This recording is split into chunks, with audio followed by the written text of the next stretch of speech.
Mr. Coleridge? Good morning, Your Honour.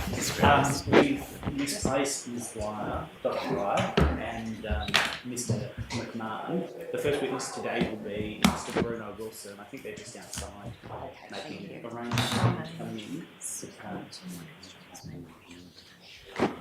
We may need a minute or two, Your Honour. No?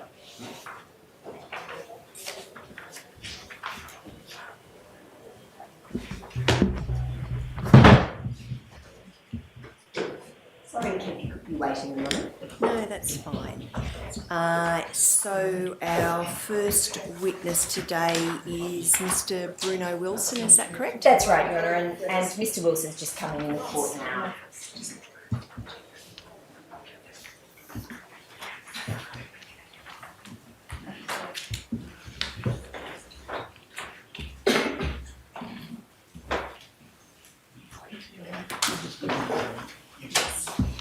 Just take a seat.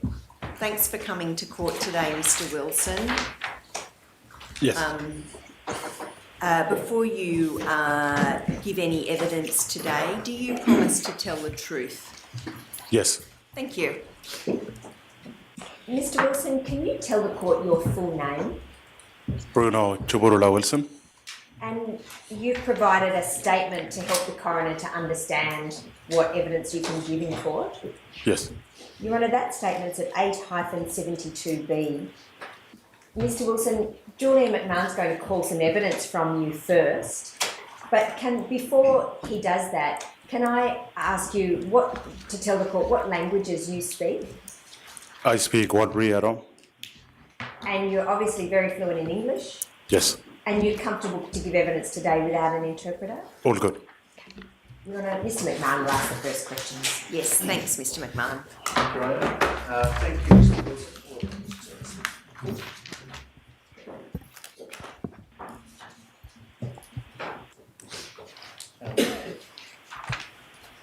Mr. Wilson, you and I have spoken a number of times over the last year or so, and today we're just going to go over some of the topics that we've talked about. You understand that? Yes. And you speak beautiful English, but if you want to speak through an interpreter, the interpreter's in court if you feel like you want to do that later. I understand that. All right. The first thing I want to do, Mr. Wilson, is just help the coroner understand about your life story so that we can put the other evidence into context. So could you just tell the coroner how old you are and we'll start with that. How old are you now? 33 years. And have you lived your whole life in Nindamoo? Most of my life in Nindamoo. Except for some study? Yes. All right, we'll come back to that. But basically, you're born in Nindamoo and you've lived there your whole life except for when you went away to do some study. Born in Alice Springs. Born in Alice Springs and then raised in Nindamoo. Raised in Nindamoo. Okay. And have you got some brothers and sisters? Yes. How many? There's 2 brothers, makes us 3, and 3 sisters. I'm the youngest out of the family. You're the youngest? Yes. Okay. And can you just tell the Honour your skip name? Chuburula. And when you were growing up, was your mother a stay-at-home mum who raised the kids? Yes. And your dad, what sort of work did he do? For the local council, local government, at the times he been president. Yes. Okay. And is he still working or is he retired? Dad passed away back in 2011. Oh, that's right. Sorry about that. But after the intervention, did he continue to work or was that the end of his work? For a first start, continued to work, but as the intervention came in, it took away our powers, especially the local council. Yes. And so he stopped working not soon after that? Stopped working, yep. In fact, just while we're talking about your father, you told me about what happened to him when he was very young. Can you just tell her Honour about that? Yes. Obviously, he was taken to Tiwi Islands, Milikabari, Snake Bay. There was a mission there for half-caste kids. He was taken away as a very young age. Do you remember? Do you know what age it was? When he was 4 to 5. And but when he was an adult, did he come back to live in Indonesia? Yes, correct. What age was he when he came back? When he was 18. 18. Just so we have a bit of an understanding of what the history of your family is, can you just tell the court what you told me about when your father was young and wanted to speak in Walker language? What used to happen to him? Well, back in the mission days, you could not speak language. When Dad tried to speak Walbury, the nuns used to put the soap down his mouth and wash it off. So I tell him not to speak devil's language. Tell him not to speak the devil's language. Correct. Okay. And one of the reasons you speak such good English is because your father, when he came back to Indonesia, he obviously spoke good English. Yes. Yep. Unfortunately, lost a little bit of Walbury as well. Yeah. Sure. When you were growing up, did you go to primary school in Indonesia? Yes. All the way up to grade 6? Grade 6, yep. And then what about secondary school? I came here to Alice Springs URA College, boarding school. You stayed at boarding school? Yes, from 01 to 05. Yep. 2001 to 2005. And then used to go home to Yundamul a lot when you were at boarding school? Yes, for the holidays. But when you finished boarding school, you were obviously a very good student. You did some study in New South Wales. You did 4 weeks of pre-law. Yes. Is that right? When you were about 17 years old? Yes. And was that at the University of New South Wales? Correct. And the following year, did you go back to the University of New South Wales and enroll in a law degree? Yes. And you did that for about 1 year or so, is that right? Yes. But after that, you came back to Yuendamu. Can you just tell us a little bit about how hard it is for someone who's grown up in the way that you have in a remote community to live in a city like Sydney, and how that influenced you in coming back to Yuendamu?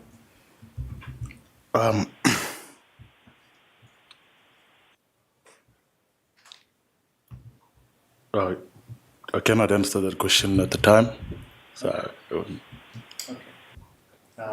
Did you find it lonely at times in Sydney?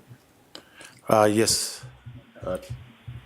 Obviously, it was a big culture shock going from Yuendamu to Sydney. So, yeah, A pretty big change. big change. Did you get any particular support? No support back then. No support. Yes.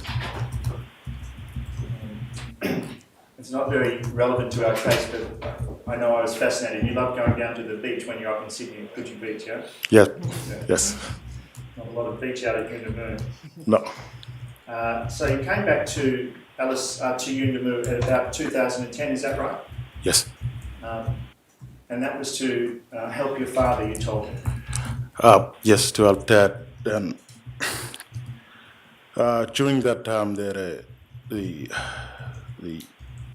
fighting started back in Walbury camp, and it caused the problems that is still affecting us today.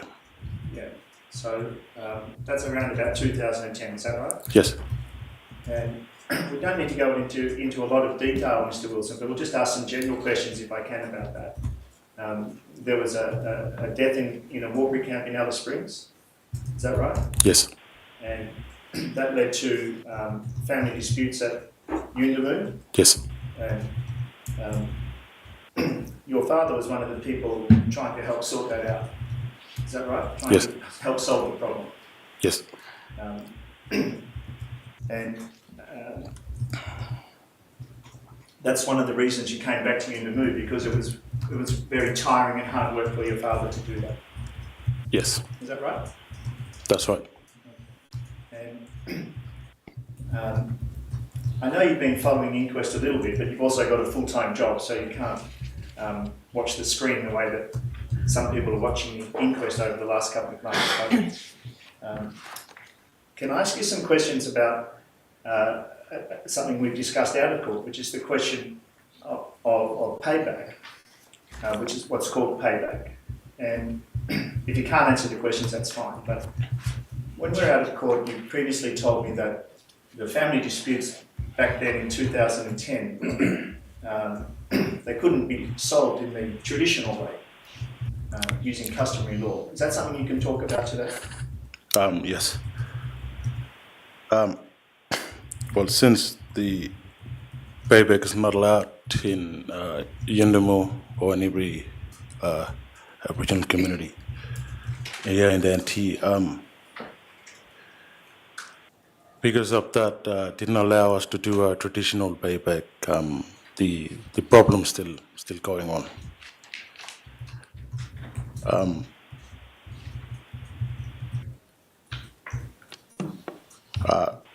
Payback is not what you think is like spear in the leg. It's more than that.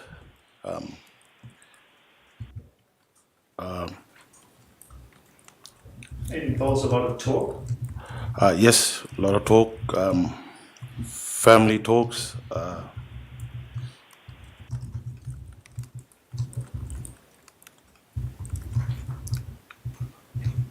Excuse me, Julian, just not thinking straight at the moment. That's all right. It's one of the things we've been joking about is coming to court it can be a stressful experience. What do you reckon? Yes.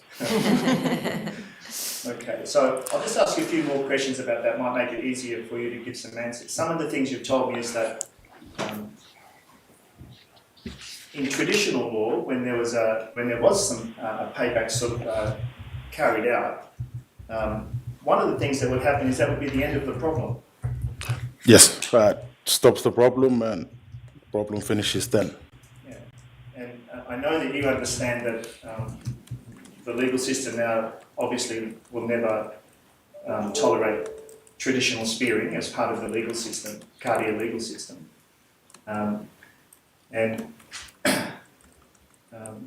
One of the things we've discussed is how in the absence of traditional law, it can be very hard to solve some community problems. Yes. If community law is not there, it's all catastrophic in the community for Yapama.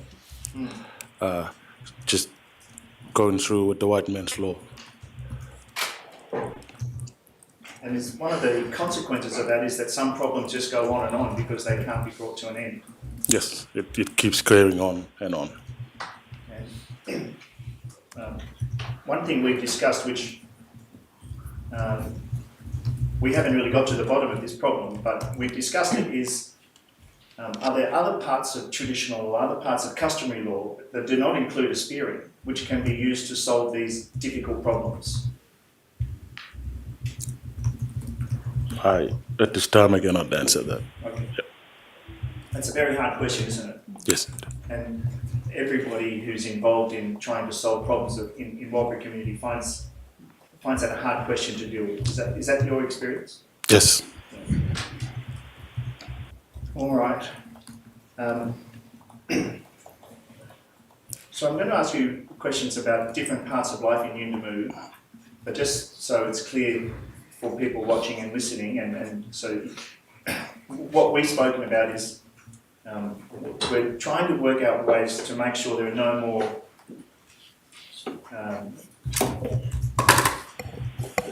more shooting deaths in Yuendamu in the future. You understand that, of course? Yes, I understand. And one of the things we've discussed is the solution to that kind of problem is a complex solution. You have to look at lots of different parts of life in Yuendamu to put it all together to get the picture right. You understand that? Yes. And so that's why we're asking about different kinds of things today, including things like housing and relationship with police and things like that. You understand? Yes. All right. Over the years that you've lived as an adult in Yuendamu, you've had a number of different jobs, and one of them in about 2005 was working for the Mount Theo program. Yes. Can you just explain a little bit about the Mount Theo program, because it seems that back then it was a very successful program. Mentor program helped stop the pedal snipping in Yundamo. It has been a successful organization. There's Jaro Pirichidi, which is part of Mentor program, and that's who I've been working with. That's dealing with the youth as well. Okay. So just talking about petrol sniffing for a moment, going back, say, 30 years into the 1990s, you were obviously very young, but into the 2000s as well, petrol sniffing was a problem in a lot of communities, including in Yuendamu, is that right? Yes. And Mount Theo is quite a long way from Yuendamu, isn't it? Yes, long way. 2 hours drive or more? About 2 hours. 2 hours drive. And it's a remote place, it's off the main road and it's in the bush. Yes. And how was that used to help young people who were sniffing petrol? How did Mount Theo get used?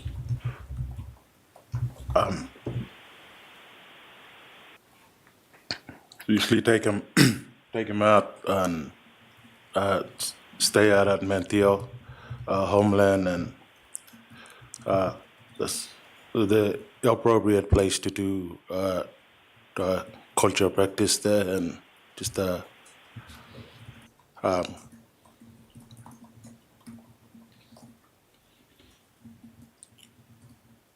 for the young fellas?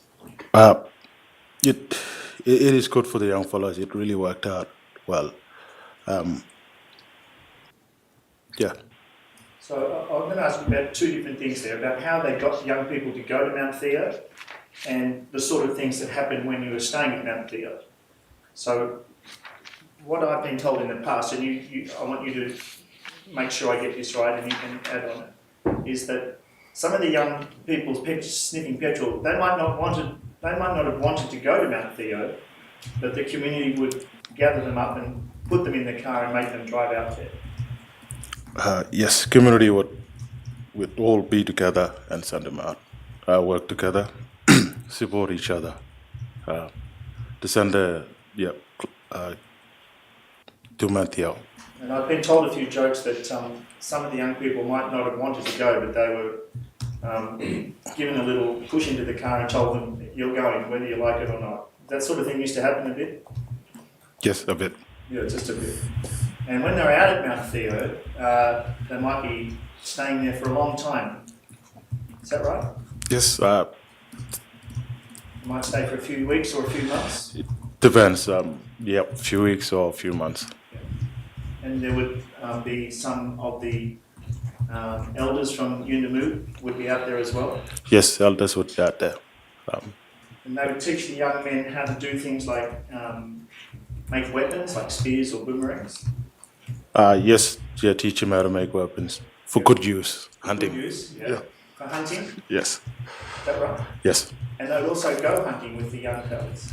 yep, And while they were doing all these things, they'd be young men, instead of being caught up in petrol sniffing, would be learning about Walker culture and learning the stories of their culture yes, and growing in confidence about living in the bush.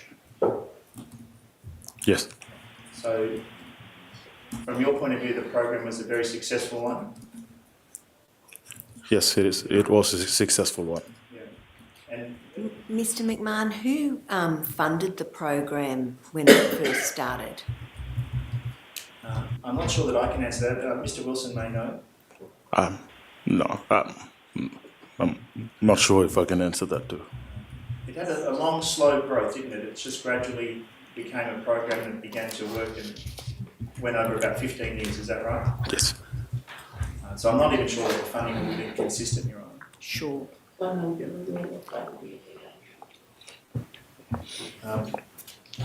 I'll try and remember to Can ask. I also ask this question? Were there people out at Mount Theo all the time, or did they just go out when there was a group of children going out? And sometimes it was empty, or was there always people out there so the kids could go anytime? It was depends on the weather. When it was cold, there's people always there all the time. The family members from Antio area. Yeah. And there was often someone, even if the young people weren't there, there was often one of the elders or traditional owners living there at the time. Yes, often.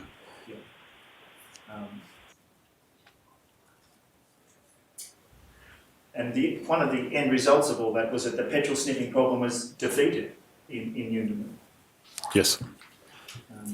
And the way it was defeated was by very strong community leadership and community involvement. And community control. And community control, which is something that I'm going to ask you questions about a little bit later.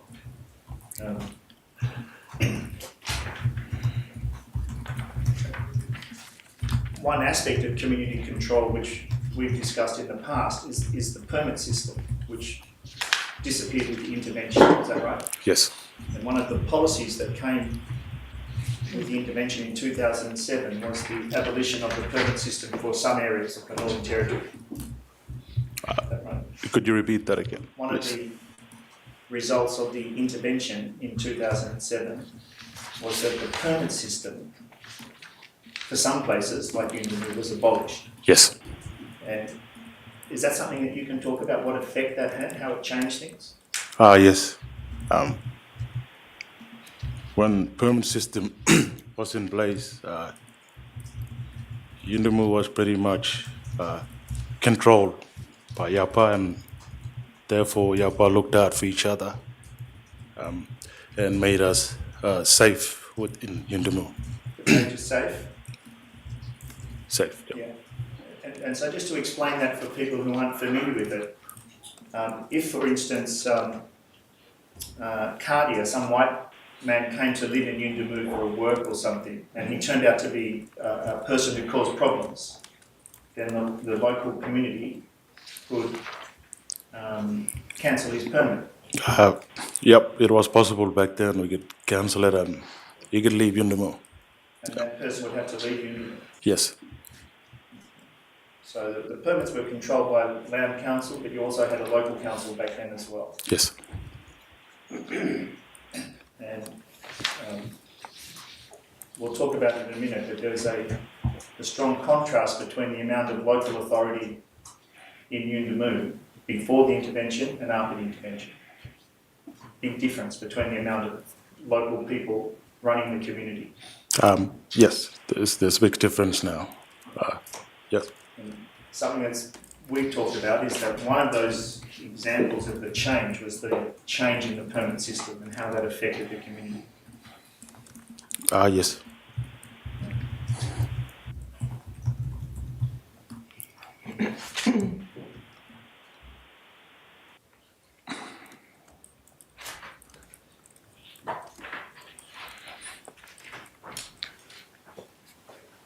Mr. Wilson, one of the things that we've spoken about also, we've talked about fear. And the fear that people sometimes had in different ways. And in a moment I'll talk about guns. But when we're talking about this recently, you also spoke about the fear that happens every day when you're driving along. And you gave me some examples just of your own life and of community life, when might be a row of cars with white people, Kādi people driving along, and then a car with Yapa in it. Do you want to just, if you can remember, to tell me what you told me about that? Here in Alice Springs, if you're traveling past the Stoward Highway or any streets, if the cop car goes past, say if there's 10 carrier cars, white people cars going past, if there's one Yapa car, Aboriginal car going past, the police will automatically stop the Aboriginal person in the car, where the whites will be allowed to go past. Yeah. I saw those with my own eyes. Yep. So that's something you've experienced in your life. You've seen the 10 white cars and then the one Yapa car, and Well, that's where the trouble starts. That's when the trouble starts, yes. Yeah. And you spoke about how when that happens every day, that there's fear every day amongst young black people, young Aboriginal people on the streets, or just going about their lives? That brings more fear, yes, to the young people's life, young Aboriginal life. And when you were talking about that out of court, you also spoke about some examples like just driving around the shop without your licence in your pocket. Can you remember those discussions and can you tell Verona about those examples? Driving without a license, but with license, but license maybe back at home, that the coppers still stop us for that, and they deal with us for that. And people get into trouble for that? We get into trouble for that. So you might have a driver's licence, but it's just sitting at home in your wallet. Yes. And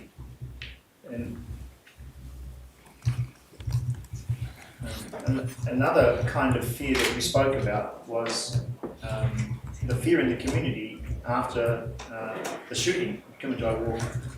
And you talked about fear and shock and anger. So can I just ask you to tell Verona what it was like in Yuendamu straight after the shooting of Kumanjayi Walker, especially thinking about fear in the community?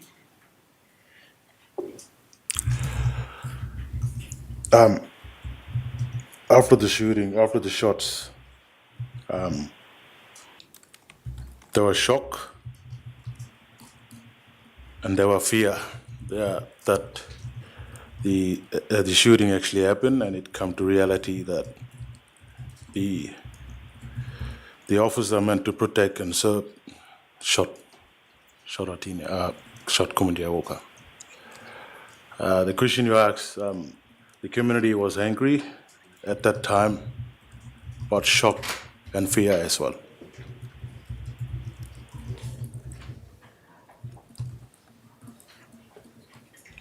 And one of the ideas that you previously discussed with me out of court is that this kind of everyday fear that people experience going about their normal lives if the police are targeting them, that became a reality. The shooting made that fear a reality. Yes. Especially for the older elders that we have in Yuendamu, that they remember the time from the Coronial massacre, and with this shooting, just made it more real.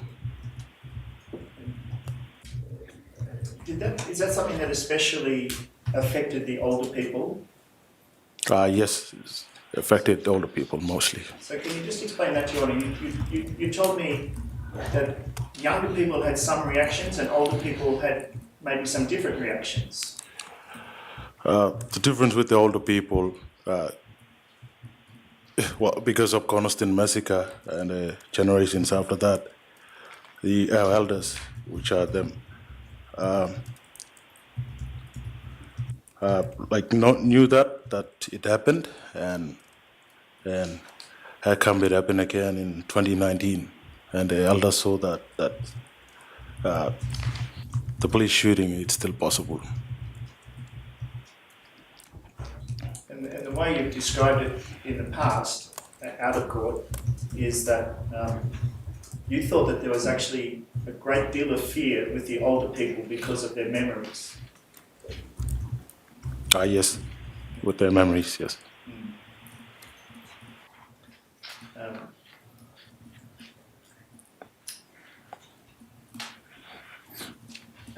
Another thing we've spoken about is the question of police walking around the community in Yuendamu with guns on their belts. So there's two kinds of questions about guns. We don't need to talk in court today about the rifles and the long-armed guns. I don't think that's going to be a controversial point in our submissions later. But I want to ask you about what the community thinks when they see police with Glocks. You know what a Glock is? Yes. It's the Yes. pistol on the belt. Yes. And we've talked about that. And what's your understanding of how the community feels about seeing the police with Glocks on their belt?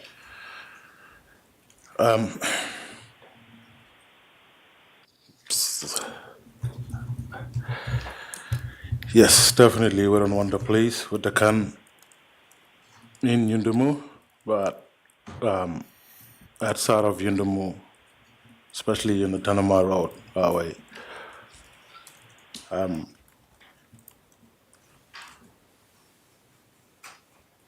understand about the safety that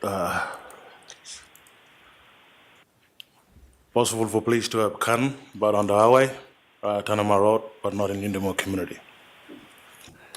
So I'll just ask you some more questions about that. So in the past, you've said that you understand that if you're a policeman out on the Tanami Road and cars going, whoever knows where they're going, you understand that the police might want to have guns if they're patrolling the roads because of Yes. dangerous situations which might happen. Yes, I understand that. But in Yundumu itself, when the police are just going about their daily business, you have a different opinion. Yes, not necessary to walk around with a pistol. That's like you in Wild Wild West. No. Just like in the Wild West. Yes. Yeah. And I asked you one day, I said, well, how do you know what the community thinks about that? And can you remember the answer you gave me? It's to do with school council. Sorry, Julian, could you repeat that? Okay, so I asked you, well, how do you know what people in Yundumu think about guns?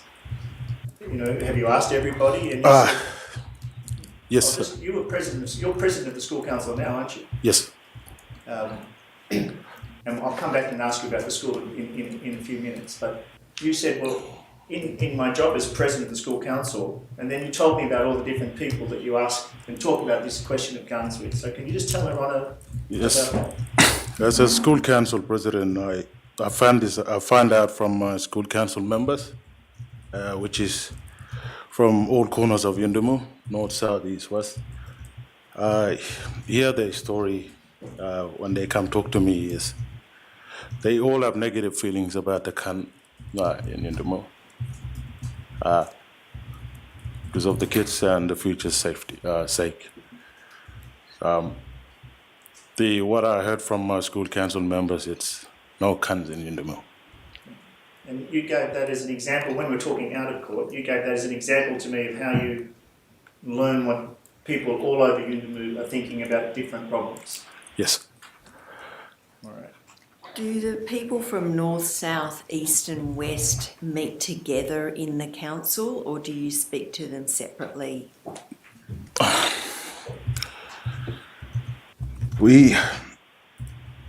I can't speak to them separately. Back at this time, because obviously community was we was going through unrest for the last few months, and because of that, I had to go around to their camps and speak to them there. It's for their safety as well. But before the community was in unrest, we used to have our school council meetings at a school, and that's where we come together. When was the last time you were able to come together at the school? I cannot answer that because that was a while back. So not this year? It was earlier this year, Right. but I can't recall the date. Okay.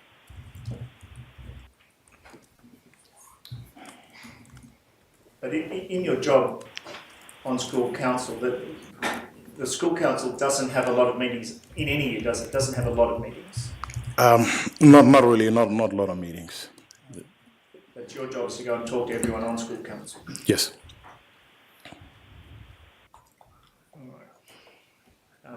And just so Her Honour understands, you've also told me about how all of your life there have been people in Yundumu who have had guns legally with a licence Yes. for hunting purposes. Is that right? Yes, for hunting. And they've gone out. That's something you've seen your whole life. Yes. And the men take the older men take younger men out to go hunting when they can. Yes. And in fact, we'll talk about housing in a minute, but you've also told me about how important it is just to get food on the table. Do you want to tell Ron a bit about that? Yes. Well, the shops in Yundumu, to dear, it's ridiculous prices. Therefore, with family members we go out bush, we go out hunting and go get feed there. I think a lot cheaper. And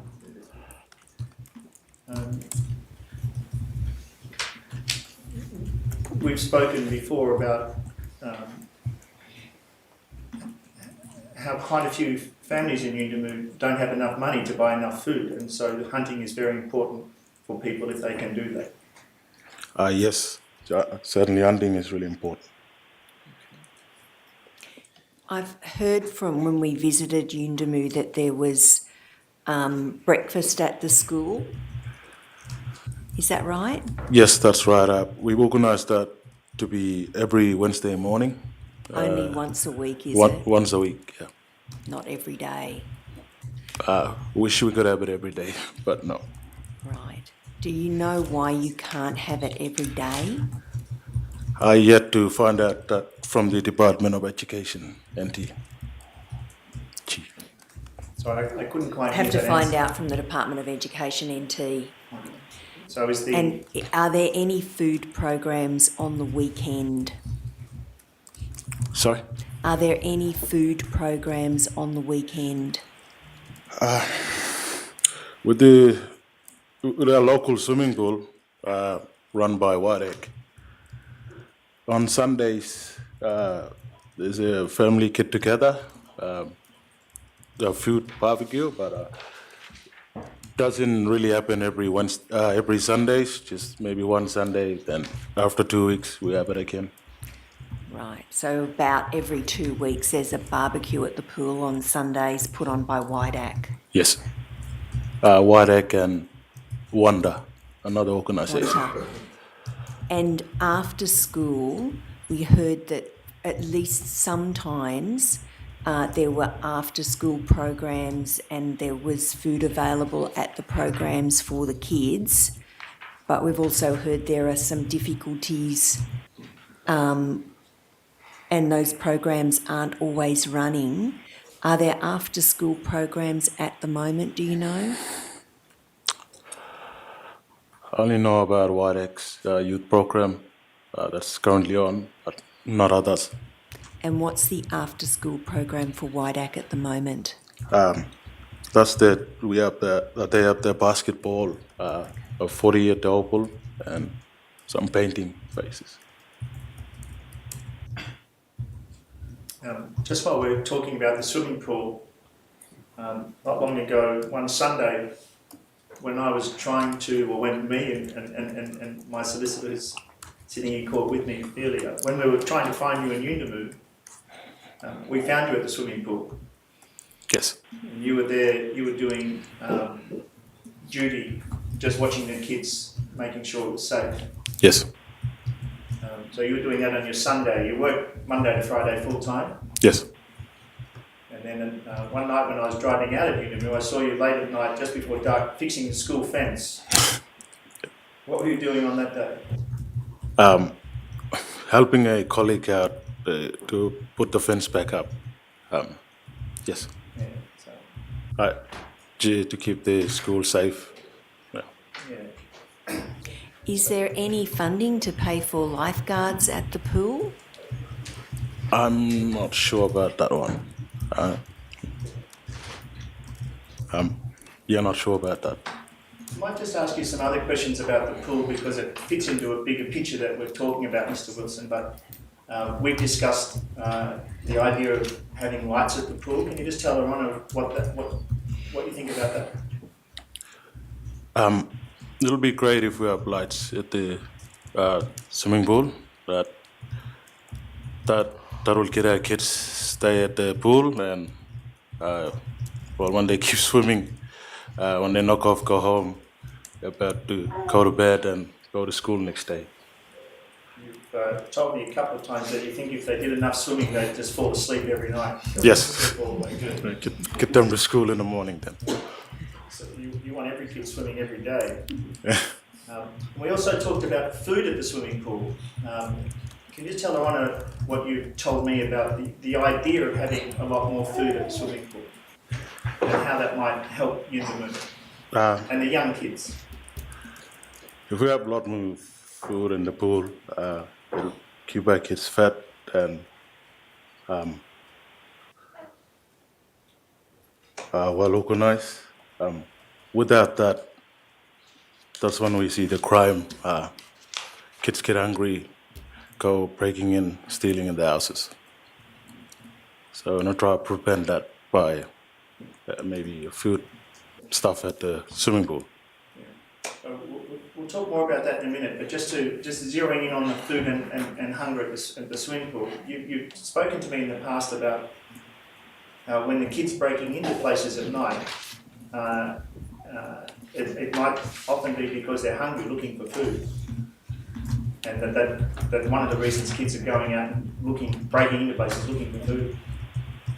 That's one of the reasons, yeah. Yeah, and you said that if there was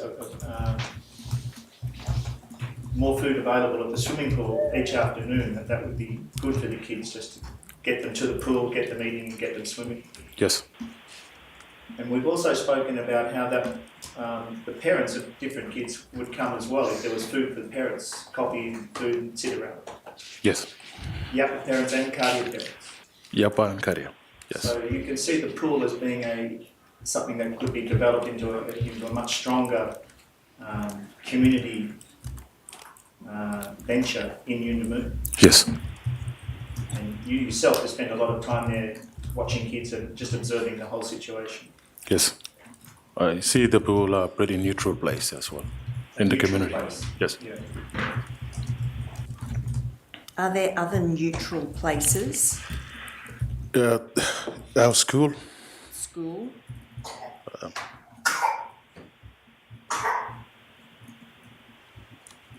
Is the basketball court neutral? Yes, basketball court and the local council building area.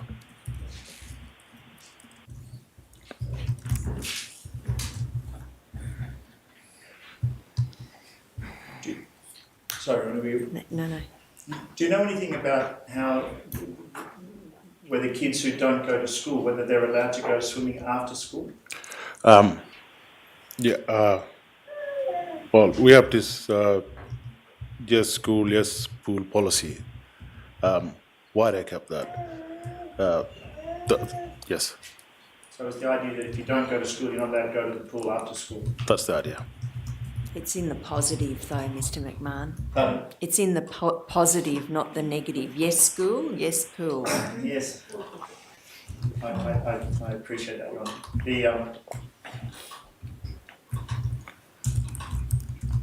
Some of the reasons that kids don't go to school can be quite complex reasons, can't they?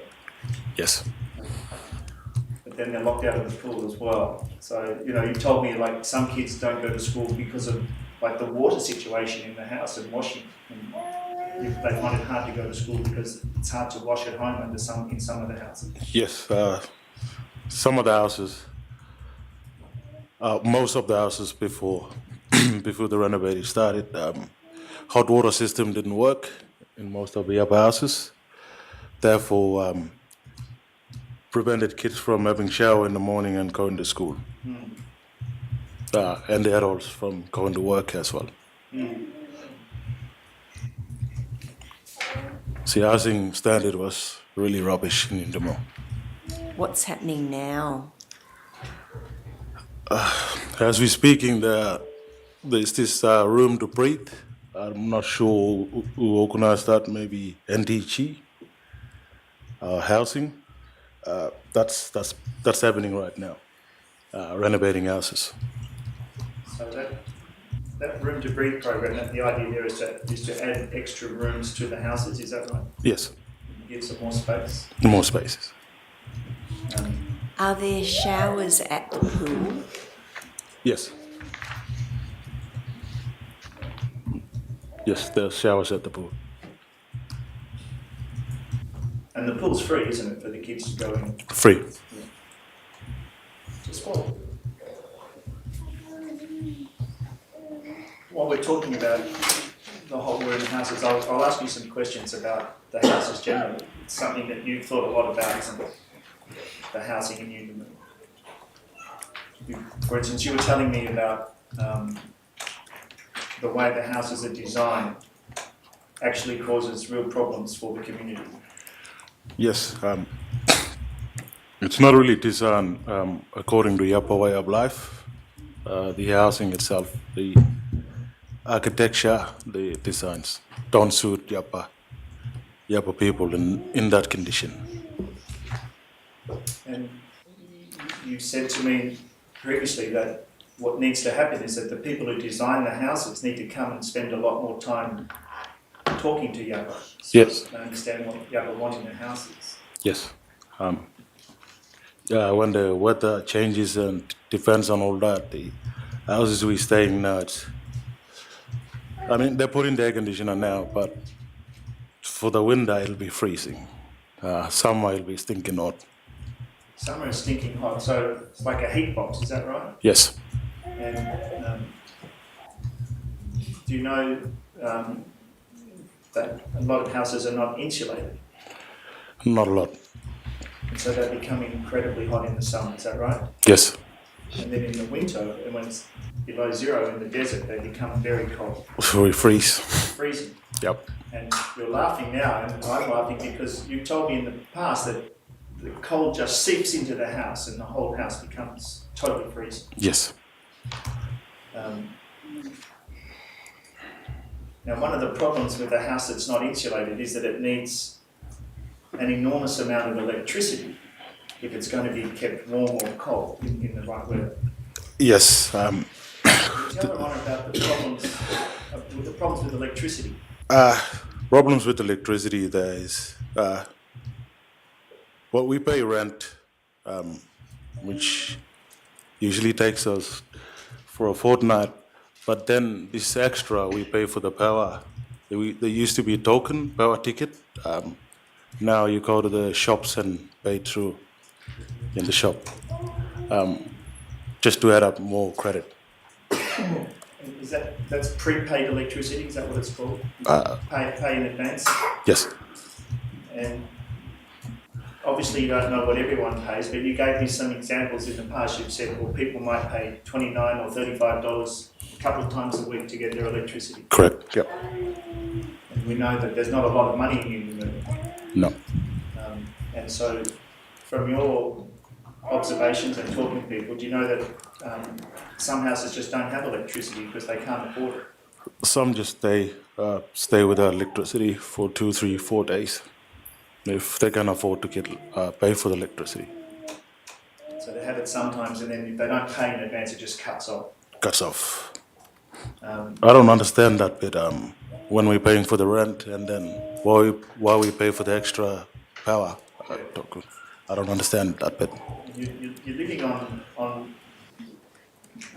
land which is the traditional lands of Walker people. Yes. But you're living in houses which are, many of them are very poor quality. Like third world condition. And then you're paying the government of the Northern Territory rent to live in those houses. Yes. On your land. On our own land. And the houses are just unsatisfactory. Yes. No good. And you're shaking your head because you've thought about this a lot, haven't you? It's frustrating. Yeah. Living in Indonesia in the houses like that. Yeah. And one of the things that we've discussed is when you piece it all together, you've got houses which are not good enough and causing troubles in the houses, which is one of the reasons the kids are out at night. Yes. Overcrowding.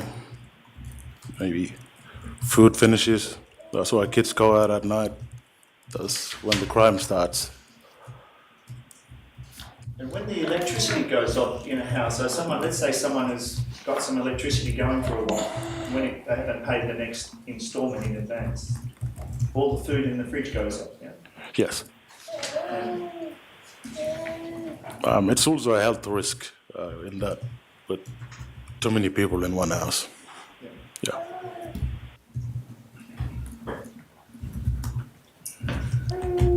Is there any central place to do washing?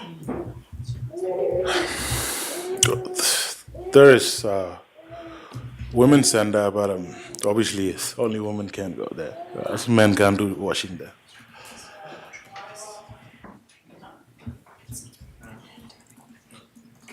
can you tell her, Ronna, what you told me just in the last couple of days? We've been talking about hot houses and these kinds of things for a long time, but you told me in the last couple of days about suddenly there's a whole lot of air conditioning appearing. Can you just tell her, Ronna, about that? Yes, out of the blue, suddenly there's fantastic split system air conditioners happening around in Yundumu. Can you just say that again? I couldn't quite hear you. Fantastic split system air conditioners. It's being installed now in Yundumu.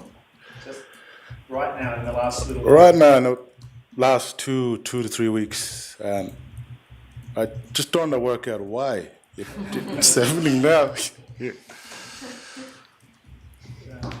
One of the jokes you had with me, and it wasn't just a joke, you were being serious, is you thought it might be because of the inquest. Yes, Yeah, you don't know that, but that's what people in Yungamu are saying, isn't it? yes, that's what they're saying. And a lot of houses are getting their split systems installed. Yep, Is that right? that's right. But then we also discussed... You have to have the money to Yeah, pay for you the have to have the electricity to make it run. And if they break down, how long will it take to have repairs?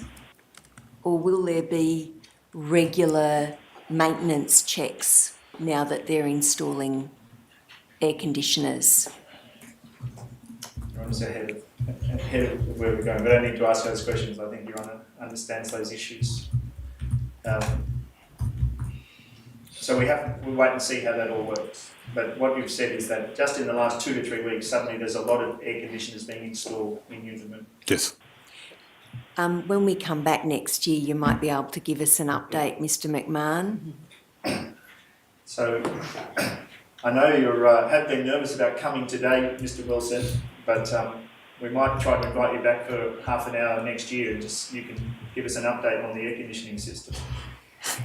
All right, what do you reckon? Yeah. Yeah. What is your job apart from the school, or is that your full-time job? Indigenous Engagement Officer for the For the NIAA, National Indigenous Australians Agency. So that's an employment type officer?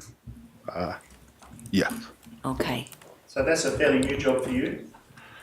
New job, yeah. Yeah. And could you just describe for a minute, just tell us, because everyone here is interested in the NIAA, just tell us the sort of work that you're getting prepared to do, what you're working on. It's all in different categories, I suppose. I just started back in August, on the 8th of August, just recently, about just been there 5 months now, 5, 6. 5, can't really say a lot about the work. Okay. It's still new. It's, You might employ an air conditioning mechanic. and the other work that we briefly mentioned, working at the school, being on the school council, working at the swimming pool, and many other things that you do in the community, that's extra to your full-time job. Yes. Is the school council, sorry Mr. McMahon, No. is the school council a paid position or volunteer? Volunteer.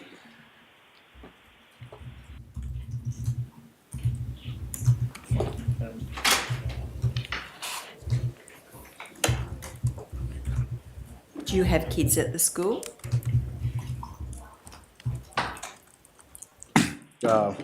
My older daughter, Rihanna Wilson, she's 15. She been at school, Yundumu school, but then stayed away from the school. there's a reason because of the family conflict that's been happening for a few months, but which stopped. It's all clear now.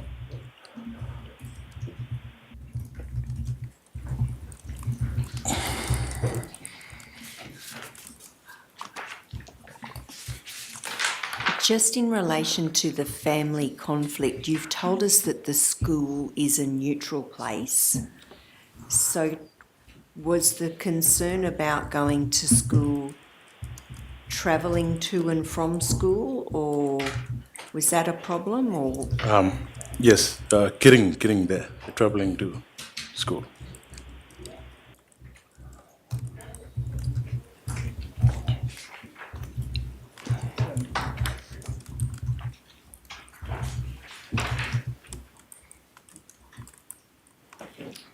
Just while we're talking, we've just been talking a bit about the school and also about housing. I just want to bring those two ideas together, because one of the things that you discussed over the year with us is having Yappa teachers at the school, and that the Kādi teachers go home from the school after working hard. They go home to a house which is in good condition and air conditioned and so on. And you talked about how the Yappa teachers would be good if they had the same opportunity. Can you just tell Her Honour what you told me about your idea about Yappa teachers and housing? Yes. If there's a decent accommodation or place for all Yappa teachers at Yundamu School, a safe, peaceful place to go back after work and relax, and to have our own space, we really want that for our school staff, teachers, because when they go back home, you are going back to the overcrowded houses, and Yappa teachers don't have time to refresh and think about for the next day. And one of the things you've spoken about and in your observations is that it can be very exhausting for Yappa teachers to live in a house which is very crowded and very hot in the summer and so on, or very cold, and then come and work at the school full time. And that's different compared to the Kādi teachers. Yes, really different, accommodation-wise. Yeah, if there's flats just for the teachers, yes, that would be right. the police told us that they provide housing for police officers, including ACPOs. I don't think for ALOs, but a lot of, from what I couldn't tell, maybe I could be wrong, that the ACPOs choose to take the allowance rather than the housing. So there are people who might be able to get housing through police, for example, but choose not to do that. Do you understand why that might be? No, I'm not sure about that.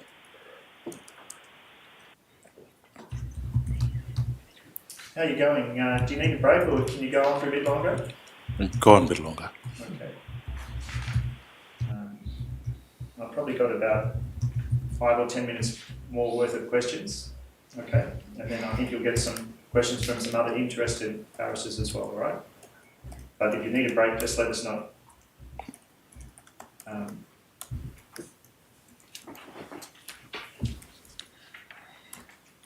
One of the things that we've spoken a lot about is, and you've said it today a number of times, is talking about local control and local authority in the community of Yuendamu, where the people of Yuendamu have more power and more control over the way things are organised. Yes. And we've spoken about that, how that can lead to all kinds of improvement in relationships, including police relationships with young men who are in trouble. Yes. So if we just go back to the beginning of that and local authority, You grew up watching your father on the local council, is that right? Yes. Your father, Albert Wilson, he'd been on the council when you were a young person, and he told you a lot about it. Yes. So you've known about that all of your life. Yes. And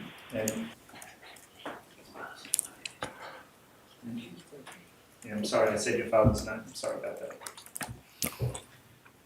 that.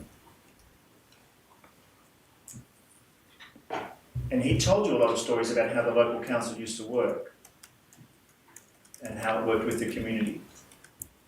Yes, he did.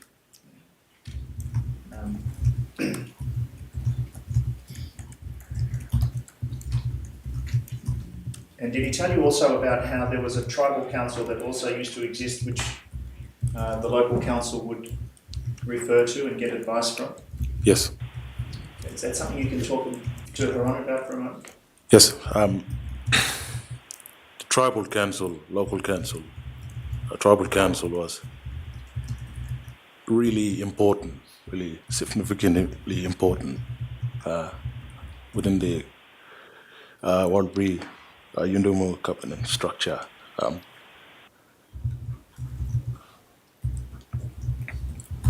That's the appropriate way how to deal with problems that's concerning Yundumu.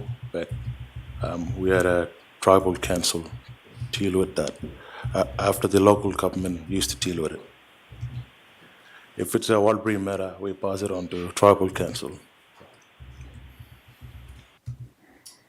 So we've talked outside of court, and now I'm just going to ask you some questions about this inside of court, so that Her Honour hears what you have to say. We've talked about two different things. There's the idea of a leadership group and the idea of cultural authority, which is similar to the old tribal council. Yes. And you said some very powerful things to me about that, so I'm just going to give you some information and ask you some questions. But you like the idea of having a local leadership group elected by the community of Yundumu? Yes. And you understand the idea that we've been talking about is not that that local leadership group would run things as if they were a council, but that they would be a leadership group, one voice for the community. Yes. And you've also, we've spoken about, in combination with that, similar to the tribal council, the language that people are using in Yundumu now is the language of having a cultural authority, which is made up of elders. Yes.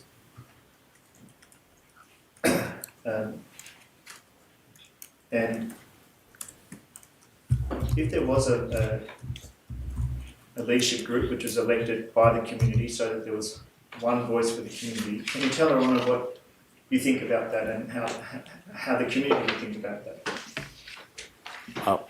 Sorry, Chilean, could you repeat it? If there was a local election for a leadership group, so that there was a group of people, old people, young people, people of your age and people much older than you, elected from all parts of Yundumu, so there was one group who were the leaders of the community who were elected. Can you tell Her Honour what you think about that idea? Well, we had this before. If we bring that back, this will only show us in the community that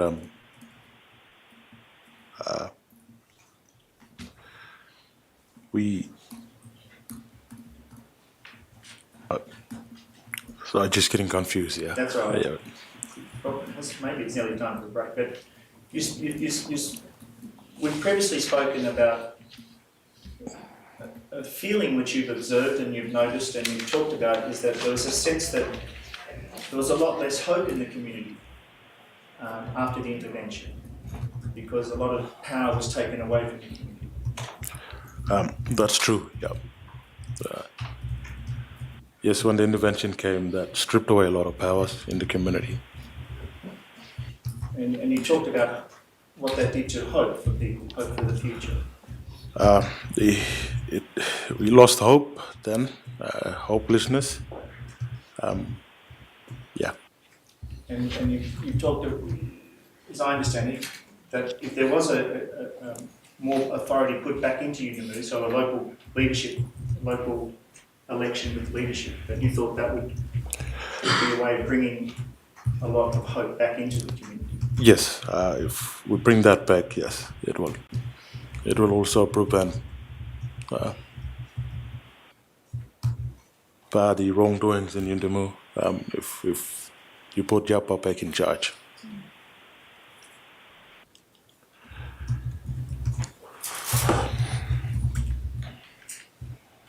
And you understand from what we discussed that you'd see that if there was such a group, that would work well with a group of elders who are the cultural authority, like the old tribal authority. Yes.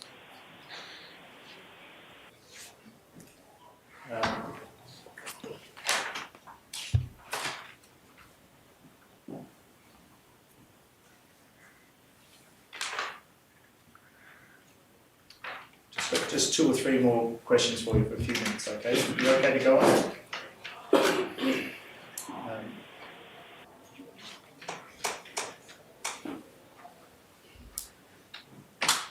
You used to be involved at the school in, you were studying teaching, is that right? Yes. And you've stopped doing that now because of your new job, but you've been closely observing the school for a long time, right? Yes. And you've said to us in the past that years ago there were a lot of elders who used to come into the school to teach the kids. Yes. There was a lot of Walker language in the school, Yes. and there's been a change in terms of the elders coming into the school. Yes, one of the big changes was this Olga card problem that makes it really hard for some of our elders to come visit, for example, school or without and working with children card. And you told me that it's very easy for almost anyone in Yunamu, if they've been picked up by the police in the past, to have charges against their name. Yes, really easy. And then it makes it much harder to come into the school to do some work as an elder, is that right? Yes, even for minor offences, get charged. It's probably a way to get a Olga card. And I know it's obvious, but this is just about getting evidence before Her Honour, getting evidence in the court. But what's the advantage of having the elders and the old people come into the school to teach and talk to young people? Why is that a good thing? For old people to come teach the younger ones, we need that to sustain our Walbury lifestyle, culture, language, identity.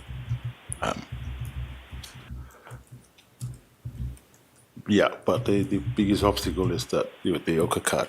Yeah. So they're incredibly important things, aren't they? Really important. That's the future of Yunamu. Yes. It's the young people learning those things from older people. Yes.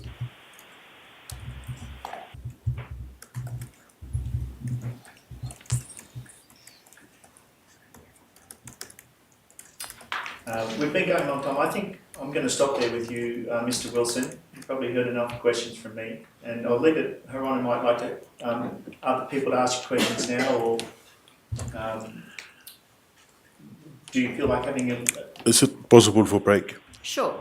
Let's take the morning tea of the journalist.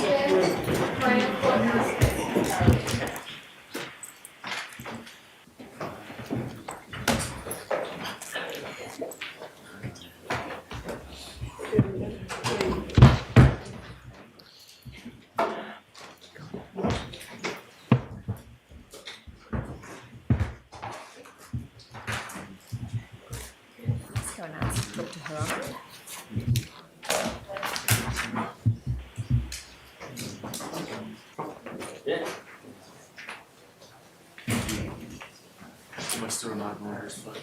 Exactly. Yes, so which community is it in?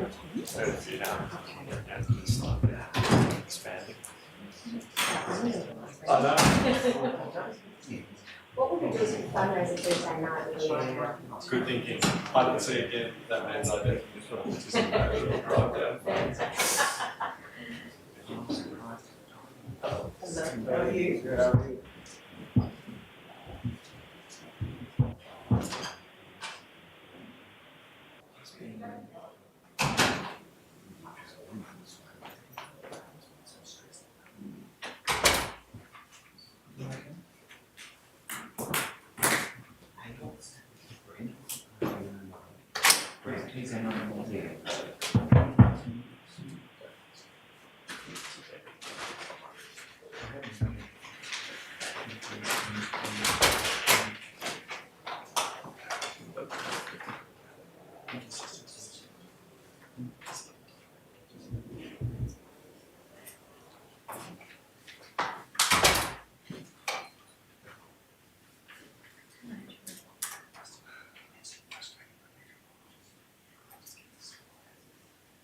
Oh no, first of all, I'm really so sorry. And so I'm not interested in the phenomenon. It's actually the first time What's that? I'll just explain later. I think it's helpful for people to understand what I'm doing in here, but Could be helpful to stay doors, court system. Yeah, exactly. Out of the result of that, one of the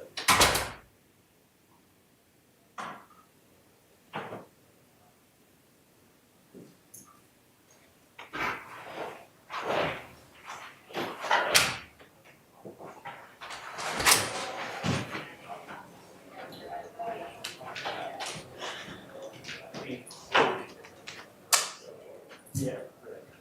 I'm grabbing one. I'll found one more. The last one.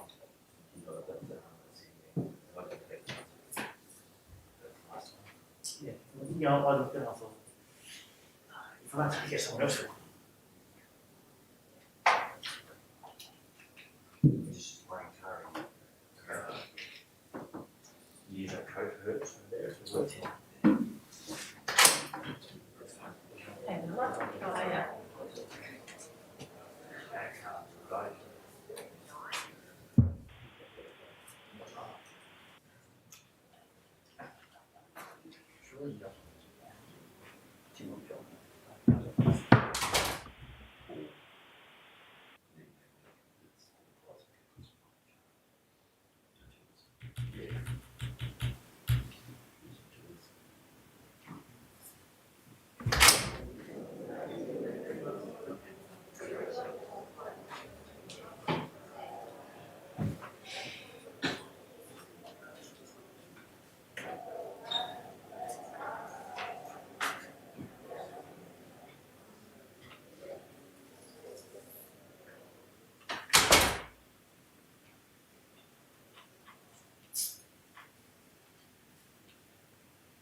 That's a big break.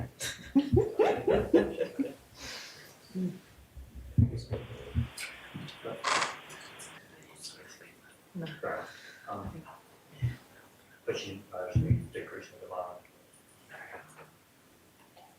Yeah.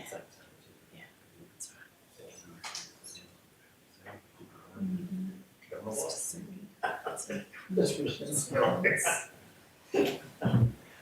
Very competent. And during it,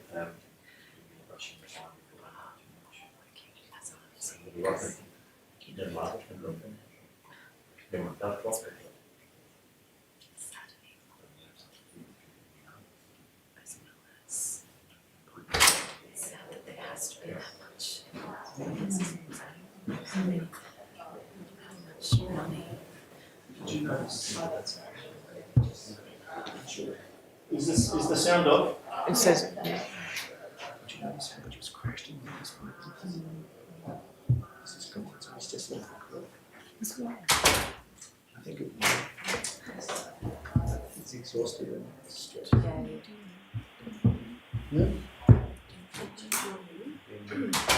The answer to your question is no, not.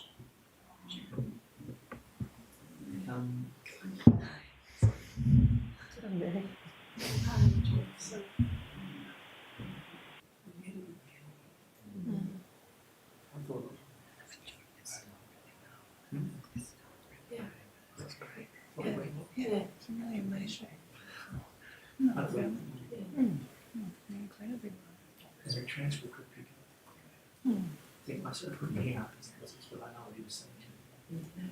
We can hear. yeah, I can hear it. No problem.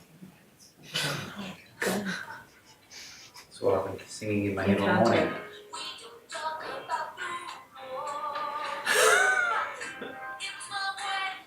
I think you should just get up and play that. He already knows it, I asked him. He hasn't seen it, but I'll So you'll sing be able to it get to that him. into evidence really effective. Yeah. Love those. Have you got it? No. It's how we're going to be. I've only got some.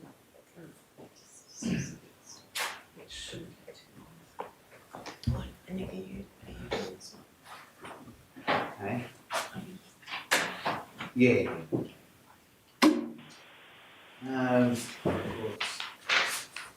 kind of a bit of touching on a secret. few of those things. Sorry, I don't mean to be secret, I just, No, I was joking. I just. I really should work it out. exactly. Well, because I could go to. Julian, should I go next? Right? Yeah. You've got more to go though. No, Oh, you have finished. I went. So Nick, is that all right Yeah. with you if we do our? Because I think we'll be more. I'm going to be more specific about the 9th of November. About what? About the 9th of No, November and his experience. Yeah, I wasn't going to answer that. I No, Okay. you're going to be more Okay. on the other. Things like Okay. would have touched on would be Yeah, a okay. bit more about school, housing, Mm. his education and opportunities. Yeah. Just. What's going I to believe be I got this far and I knew that the bloke then I got the Shire. Touch on that just a little bit more maybe, but maybe not to see how it goes. It's an interesting the combination because this is happening at Bronco too. The elected representatives and then the cultural authority behind them, who they have to take basically take instructions from on particular issues. Such a It's been really hard for him to answer inquests. Consulting. yeah. And he's actually said more today than I thought he would because he usually says. Yeah, because his name, because of his Did you name. bring that out, Julian? Did you bring that out? Didn't know. Because that's a really lovely, rich observation, actually. Mm.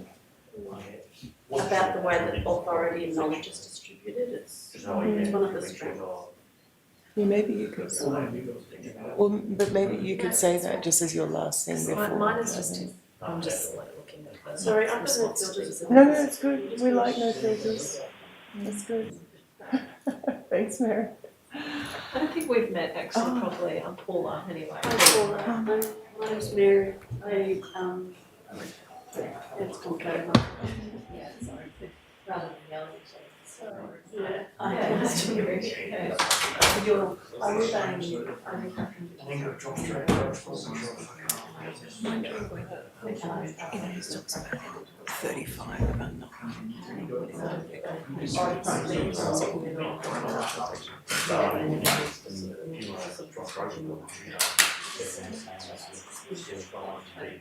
File it away. Information to keep. Yeah. Yeah.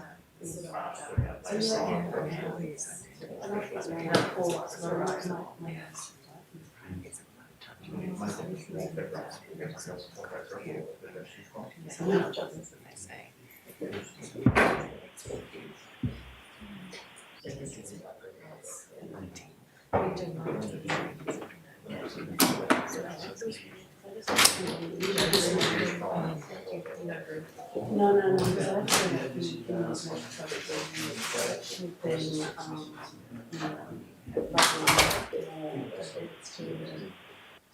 Oh, he fell. I thought you spoke to Paula about doing that. Didn't you speak to Paula about doing that one?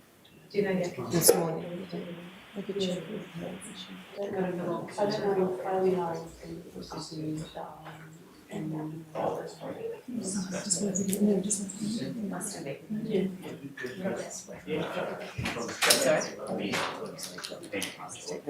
Yeah. About the.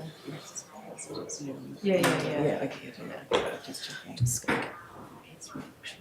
Yeah. No, that's good. That's really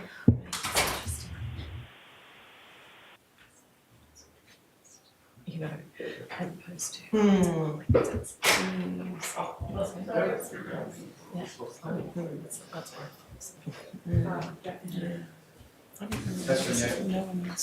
I'll just read some of that. Yeah, could you? Yeah, sure. I've also got a paper that's Is it the funding issue? Yeah, I'll just look at them. I thought Lisa would have a call. You haven't seen Yaka, read Yaka's I've read it before. but then I had to give it back to someone else. It's definitely No, it's definitely off. Becky's she's so onto them.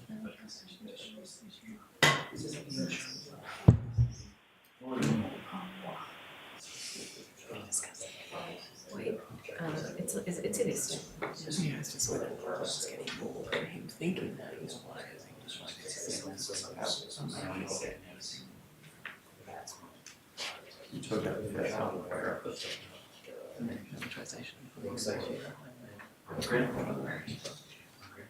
yeah.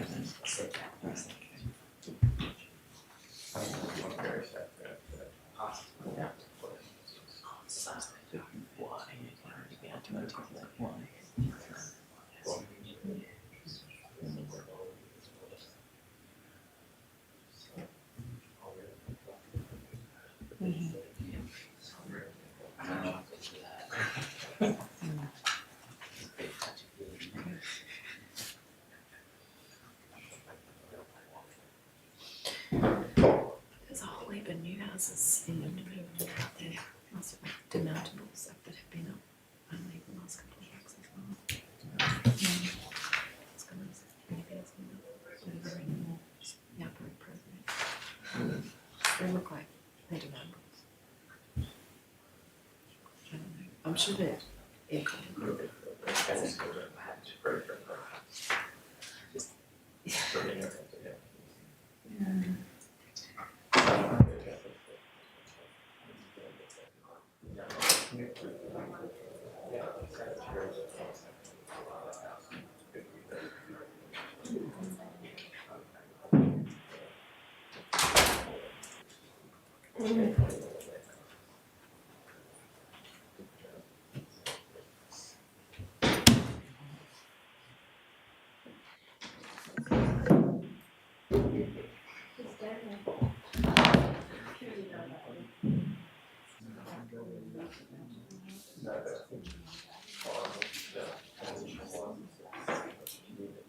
And probably, I think so. You did. What about the marine units? I just need to say that's something that everyone's part of. Yeah. No, we know the answer to that.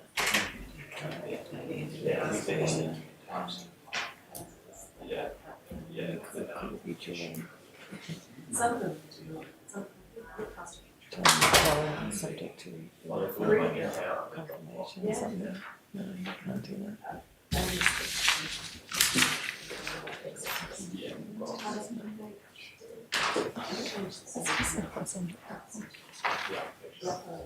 think it's like this is almost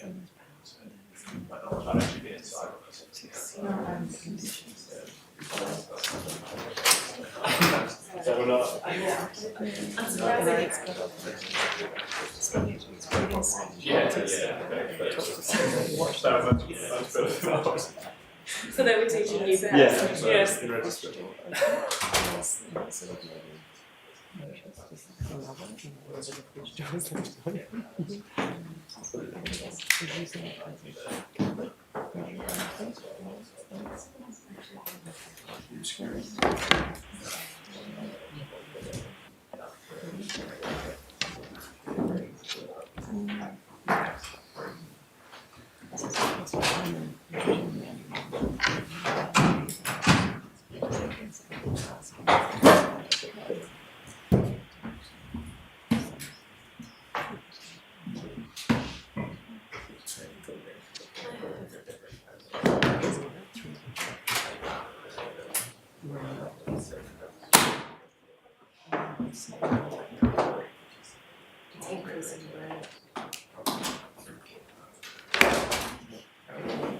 A week.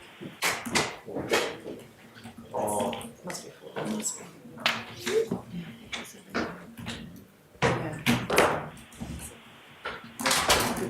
One last today, she's still on. Charmaine has jumped us. No, she said that she can't.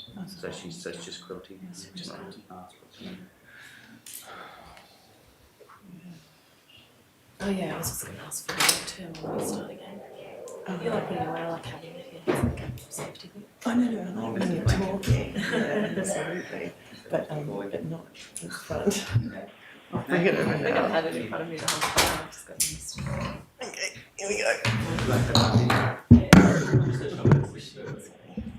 I don't think she's done well, but said she's got well. Yeah. It is. It's So I think it'll be a bunch of shorter days. The Coronial Inquest of Kumanjayi Walker.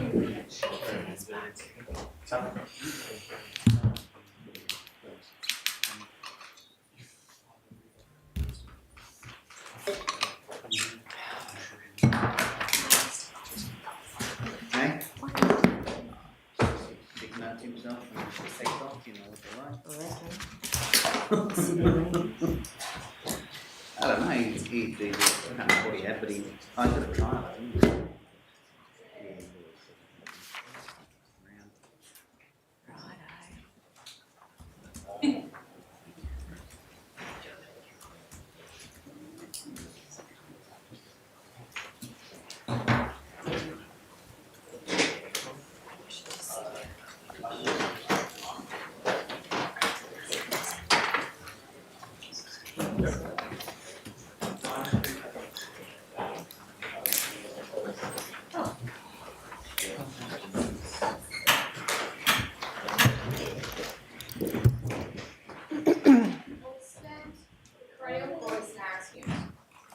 Take a seat.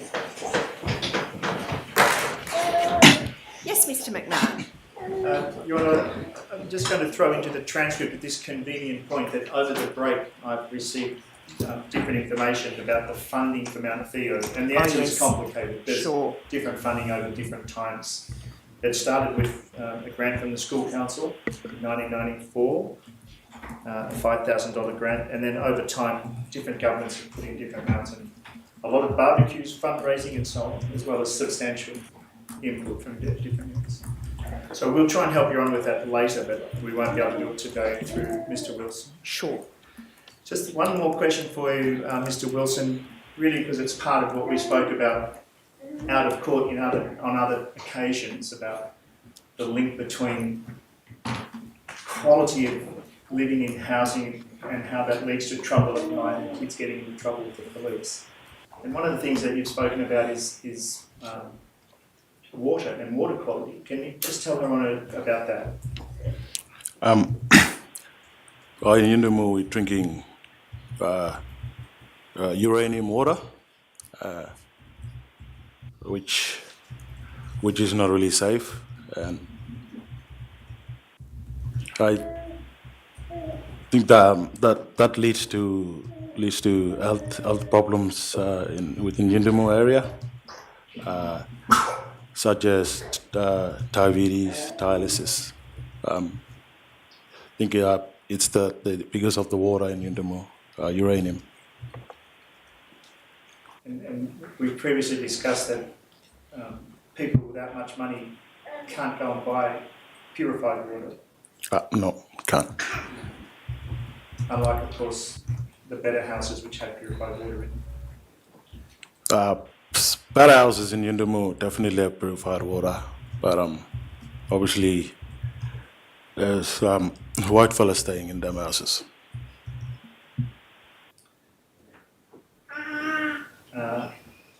I'll sit down now and then you'll be asked some questions by some of the other barristers around the table. Thanks, Mr. Wilson. Miss Moreau. Thank you, Your Honour. Mr. Wilson, my name is Paula Moreau and I appear for the Brown family. And I just have a few questions of you. You were in Yundamu on the 9th of November when Kumanjayi died, weren't you? Yes. And do you remember where you were when you first heard about the shooting? Yes, I was outside of my house in the yard. House lot 565, North Camp, Yindamu. And that's not very far away from Margaret Brown's house, is it? Not far. Yep. Is it just, a few houses away? Or a block or two? How far? There's about 2 blocks away. Okay. And do you know, how did you come to know about the shooting? Well, first of all, there was gunshots. Did you hear the gunshots? Yes, I heard the gunshots. And at that point, were you outside your house or inside your I house? was outside my house. At that same time, there was people, family members, just heading back to Yindamu from the cemetery. From the Brown funeral. family funeral? Yes. Yes. Okay. So you knew people were they going past your house and walking down the streets, were they? With cars going In cars? past. Yep. Okay. So you heard the gunshots and what did you feel or what did you feel at that moment?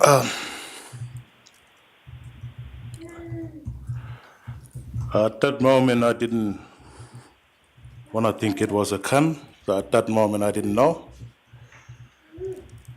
As soon as I seen the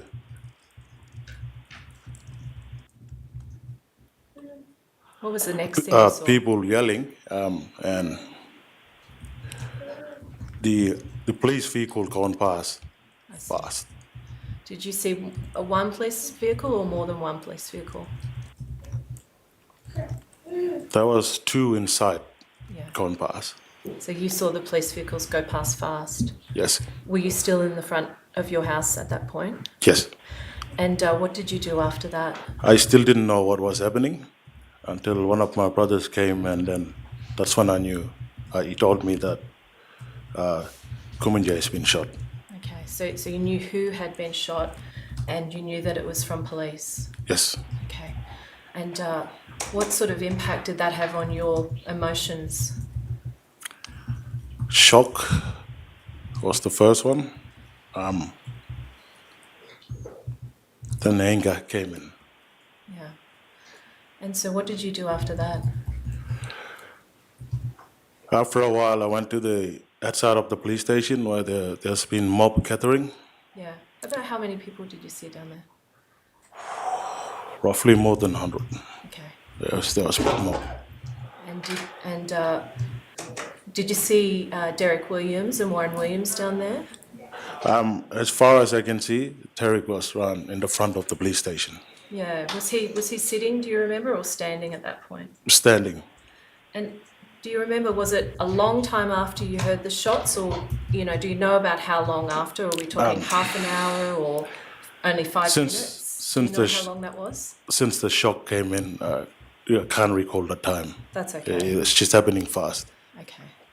Were people still heading down to the police station when you went down to the police station? Yes, people are still heading. Did you drive down or walk down? I walked down. Walk down. And can you describe, did you see the Brown family outside the police station as well? Yes. Margaret and Leanne and Joyce? I was right in the back of the crowd, and I didn't want to be rude to go right in the front, so That's it's okay. better to stay back. So did you stay across the road or still on the block where the police I station crossed is? the road from the police station, opposite. Okay. And so did you see the Brown family members sitting down a bit further away from where the elders were? At that time, people were just standing, walking, yelling. Okay, It's a bit hard I see. to pinpoint that. Okay. And did you see Derek and Warren Williams talking to people out the front? Yes, Yeah. And also Kumanjayi Nelson? yes. And what were people saying that you can remember hearing? It was like a war zone. You can't hear anything. Okay. Yeah. And by that, do you mean that there were lots of people talking Lots of people talking. and people were asking questions? Do you remember that? There were questions asked, people answering, but it was chaotic at that moment. And how were you feeling at that moment? Still, that shock revisited me, and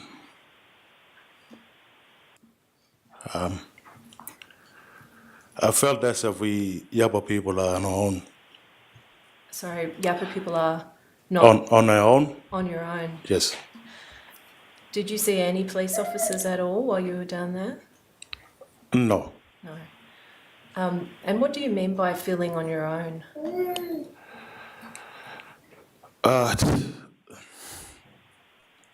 It's the mistreatment that been going on a long time against Yapa. I thought in that moment it finally just, Yeah. opened up. Yeah. So when you say you're on your own, did you feel that you were left on your own by police or just or more It's really the police.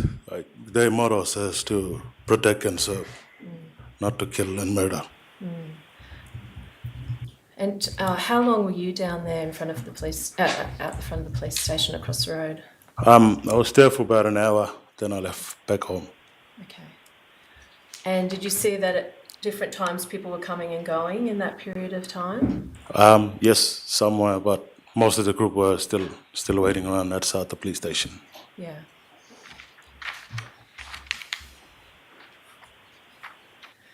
And so while you were there, do you remember the ambulance arriving or did that not happen while you were there? That didn't happen. Okay. Not while I was there, no.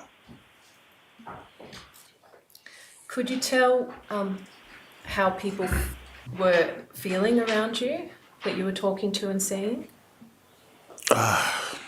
Angry most of the time. The disbelief.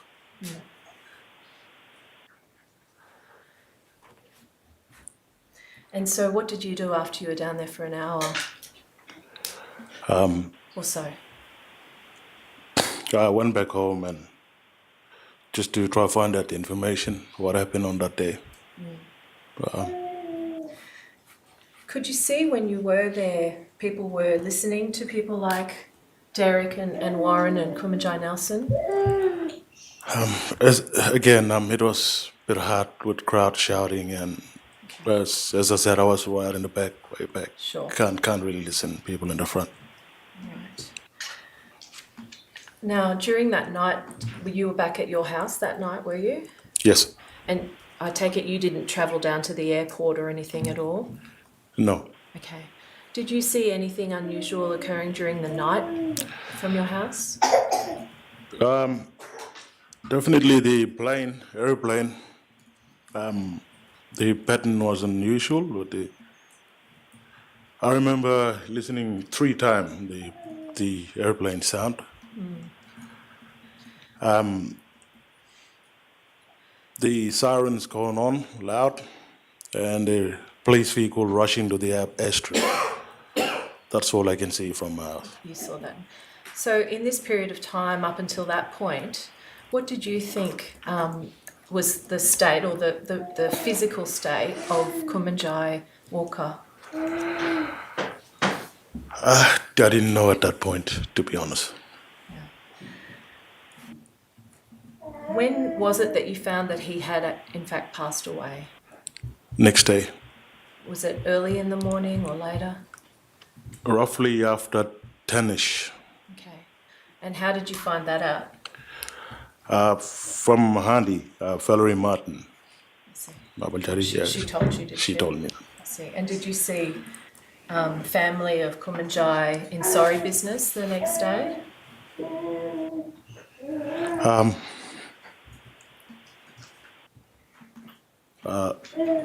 The next day, I still didn't get it next day that it happened. You still didn't process I it? just still didn't process, yeah. Okay. So can you describe how you were feeling at that point? The next day? Just,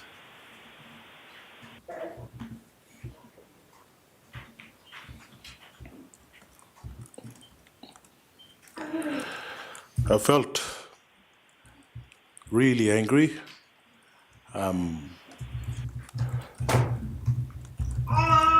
But I just didn't get it that it happened. Like, yeah, So shock, really. shock, yeah. Yeah. Disbelief. Disbelief, yeah. Yeah. Did you see police officers around on the next day? At the crime scene, I saw the police officers there. And did you see what were those police officers doing? And you mean at the Red House, at Margaret Brown's house? Yes, at the Yeah. Red House. What were the police doing around there? When I saw the police line, yes, I knew that it did happen then. After a while seeing that and You mean the crime scene? too? crime scene, yeah, Red House.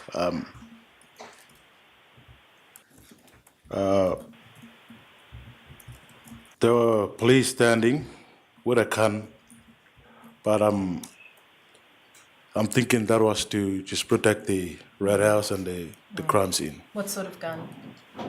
I don't know what the gun is called, but I can show you the Just length. describe it, yeah. Just about that. So that's Like, yeah. about Yes. What about About- 70 couple of feet, 3 feet long Yeah, or so? Is that right? yeah, that's I'm not right. very good with maths, so it was a long arm gun though, wasn't it? Yeah. Yeah, that you're describing. Yes. Did you just see one police officer with that or more than one? There's more than one. Okay. Can you hazard a guess how many you saw? On the where I can see, I saw two Okay. on the south side of it. That's when we made our way to the basketball court. That's when the chief minister came down Yes. and Okay. everybody came down. I see. So you saw two on either side of the Red House of Margaret Brown's house. Two on the one side, On one side. Okay. but there could be more on the other side, but I couldn't see them. Okay. And is that the side towards your house? That side of the house, or the side closest to the basketball court? The side closest to the basketball. Okay. Did you see police officers in the community more generally than that? I don't understand that, but Did you see some police officers that you didn't know around the community that day, more than the local police officers that usually were at Yundamu? yes, there certainly was different police officers on that day. And did you see any police officers wearing the sort of army camouflage colours? I saw them, but they're escorting chief minister. I see. Yep. How did it make you feel seeing the police officers with the long arm guns that you saw on the south side of the Red House? First, I thought, really? Come with more guns?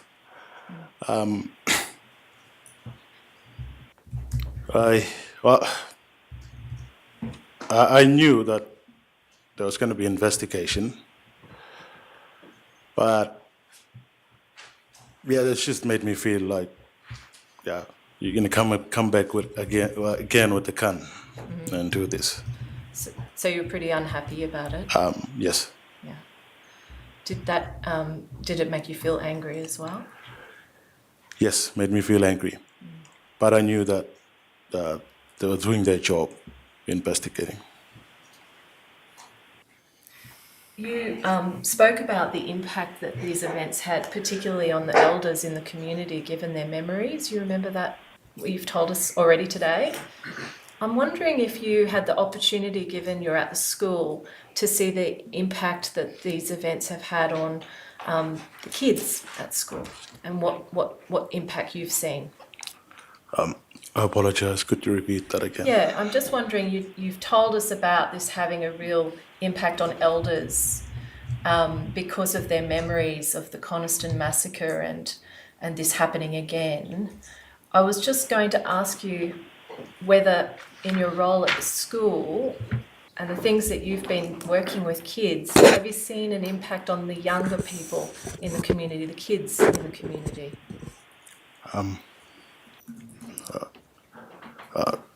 I cannot answer that now. That's okay. Yeah. That's okay. Do you know if the school has done some work with kids to speak about what happened that they might have heard and seen around this time?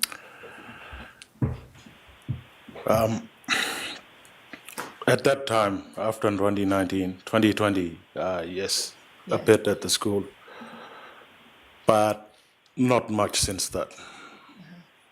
Okay. And have you noticed that the impact, firstly for yourself, do you feel that the emotional impact of these events has been a long impact or a short impact on you? It's this long impact. Still Impacting us today. Yeah. And what about other people in the community? Yeah, communities are really impacted, but How does it make you feel about police now?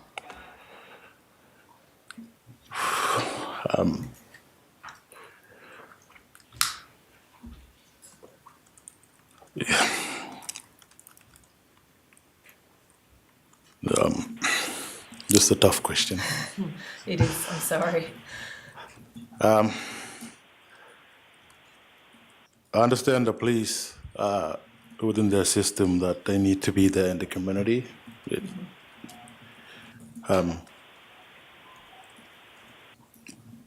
But I do think that if the police really works with Yapa, sit down, actually listen, not just hearing, listening as well.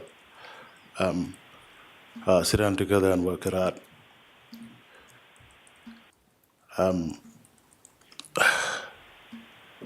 don't have anything with the police, but I just don't like the way they executed that at Yindumu. And when you say you don't like it, what do you mean you don't like it? What was it about that you don't like? We had a community policeman there. They would easily go and see him, and the shooting would not happen. They would work it out after funeral. But instead, you call in the IRT team to come out and do that. That's no go. And by that, do you mean that it was disrespectful? It was disrespectful. Is that what you meant by that? Is it, I mean that, yeah. Okay. Have you heard about the media reporting about some text messages that have been sent by Constable Rolfe with some of his other police officers in Alice Springs? Yes, that's disgusting. Yeah. Were you surprised? Not really.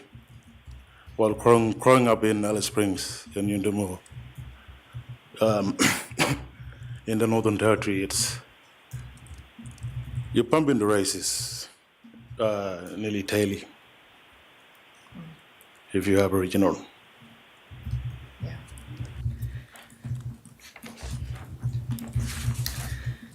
Thank you for telling us about all of that. I know it's not easy.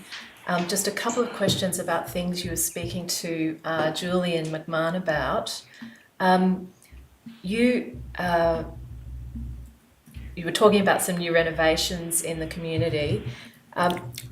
Also, there's been some new housing, some demountable housing brought in. Have you seen that recently? Yes, recently. Yeah, how long has that been going on? Well, at least two to 3 months, Okay. but 2 months. And there's quite a number. But with the icons, and that's been happening about 3 weeks back, 2 weeks. Okay, so It's a recent one. the new houses have been about 2 or 3 months, and the aircons have been about 2 or 3 weeks, or is it the same time for each of them? Different. Yeah. Yeah, it doesn't happen all in one in the community. No. It doesn't work like that. I wondered whether these new houses that have been put up, whether you think you've seen any change in the architecture for Yappa living. Have you seen anything that's changed about that? Are the new houses for Yappa? There's for Yappa, but it's not designed the way it is meant to be for a condition in Yundamo. Okay. What do you think better design for houses in Yundamu would look like for Yappa? I cannot answer that because that's the ongoing one. Okay. Can I ask you about perhaps whether part of housing to accommodate Yappa living would be, shady outdoor spaces, for instance?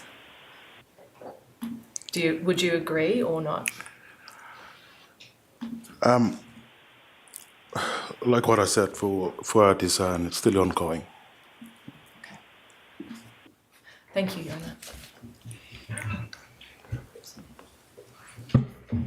Ms. Pincus? Hi, Mr. Wilson. My name's Julia Pincus. I'm one of the lawyers representing the Walker, Lane and Robertson families. I just have 3 short questions for you. In your statement, you talk about, and I know you've talked about this earlier today as well, that you say you found the job of being assistant teacher very rewarding, but also difficult because it's stressful and hard going home every day to overcrowding. So we've talked about overcrowding a lot, but just so we could get a better understanding of what we're talking about, can you tell us how many, and I know there's a lot of movement in the houses, but can you tell us, is there sort of a maximum number of people who you understand from your own house or other houses sometimes living in these houses in Yundamu? Well, getting up, teaching from 9 to 3:30, finish at 4:30. After all, working for the Department of Education, government, switching from English, Walbury, maybe 100 to 1,000 times a day, and then going back home, you deserve to have a better, safe place to go back. Mm-hmm. But I'm going back home. We have extended families, which maybe in mine, which is 8 people in the house, mm-hmm. and 2 to 3 bedroom. It's not a lot.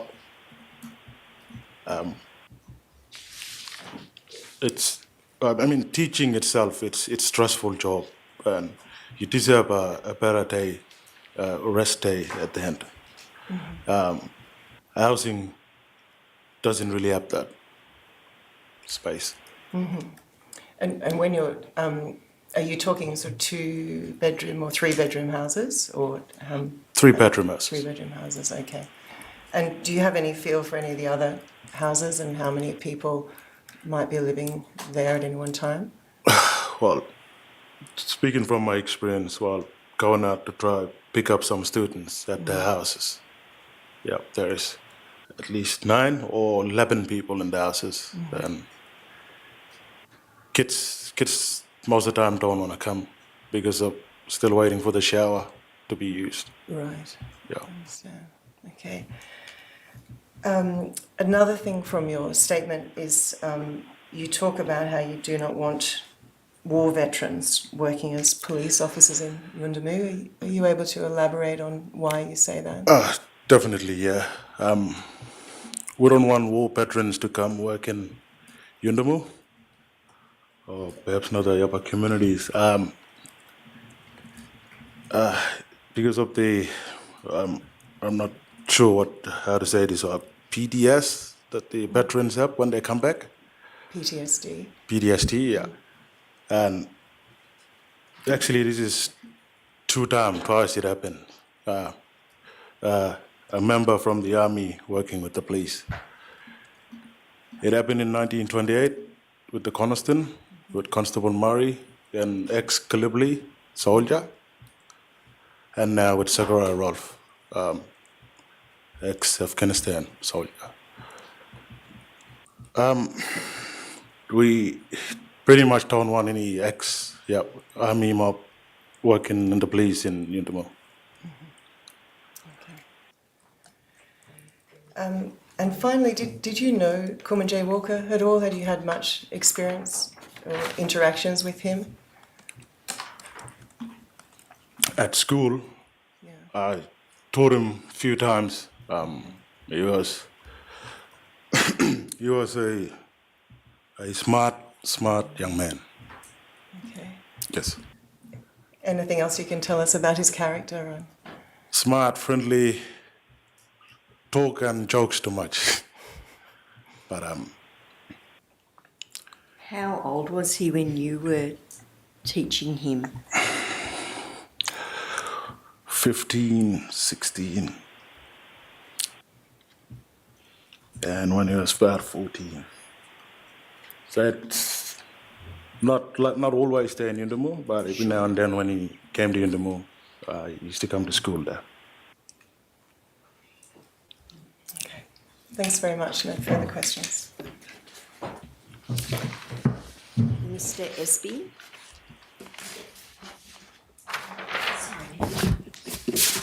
Mr. Wilson, as I met you this morning, just to remind you, my name's Mr. Espy and I appear on behalf of Naja. Perhaps just picking up on that last question, you worked a number of different jobs with Waidak, but part of the time with Waidak you worked as a youth worker, is that right? Yes. Can I ask, we've heard at some point in his life, Kumanjayi attended Mount Theo, sorry. Did you have anything to do with the time that he was at Mount Theo when you were working with Waidak? No, it was before his time. Right. And part of your role when you were a youth worker there was picking young people up and taking them with old people, taking them out bush, out on country and doing cultural activities. Yes, making kali, which is boomerang, spears, kolada. So. And you talked about, for example, the swimming pool is a good way of making kids tired so that they're not up railing around all night and that sort of thing. Is getting out bush on country, is that also a good thing to do with kids? Yes, it is really important thing to getting out on country. I noticed you mentioned you have kids, or at least you have a daughter. Do you have a number of kids of your own? Two daughters. Right. So is getting out on country something you're able to do with your kids or other family members? We'd love all that happen for the whole community to go out on country. Sorry? I would love that to happen for the whole community, the Right. students. And do some families, some strong families, still able to do that? Yes, these days it depends on the car, the petrol cost. That's all too much. And that's very important to have a good car, good four-wheel drive that can handle off-road, but also have, like a troopy or something that can have a lot of family in it. Is that? Yes. Yeah. Having a license is something important to be able to get out on country as well. Yes. Yeah. And is it difficult for people in Yundamu to get their license?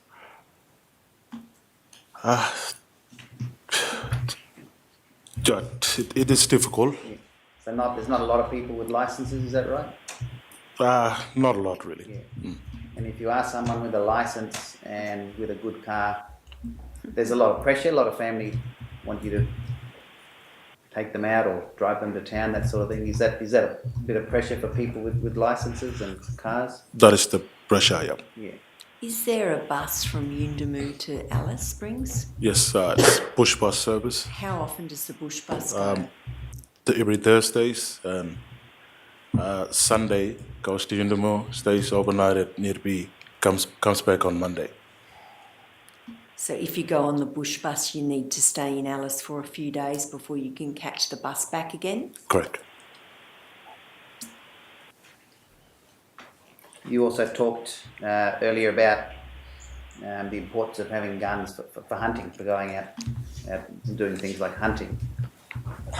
And again, perhaps a similar question, is there not a lot of family or people in community that have access to guns and licences for guns? Not a lot. Yeah. But similarly, taking young people out, things like hunting, is also an important part of getting out on country and seeing different parts of the surrounding area. Is that right? That is really important. And it's one thing we talked about, having food programs at school and that sort of thing, but you talked about the importance of hunting for getting things like kangaroo and emu and that sort of thing because of the food costs. But it's also, would you say it's something important to be able to do with family, with kids and that sort of thing, to show them hunting skills? Yes, it's important. Is that something you've done either as a young person or now as an adult with family? Throughout my life, yeah, I've done that. Right. And do people in Yuendamu still cook, for example, kangaroo the traditional ways? Yes, apart from the COVID, but still, yeah. Yeah, so it's not just about cutting it up like cooking steaks, it's a whole process that involves cooking it in the ground and sharing it with... Well, that's been traditional and we still do that. Yeah. And do you have rules about who eats which part of the kangaroo and that sort of thing? No. No. But it's something that's a whole event. It might take, half a day once you've killed a kangaroo to cook it up and share it with family. Sorry? It's a big thing, isn't it? It's not you just shoot it and then you're cooking it straight away. It takes a while and a lot of people are involved in that. Yes, that's a big thing. Important thing for young people to learn that. Yes. Yeah. And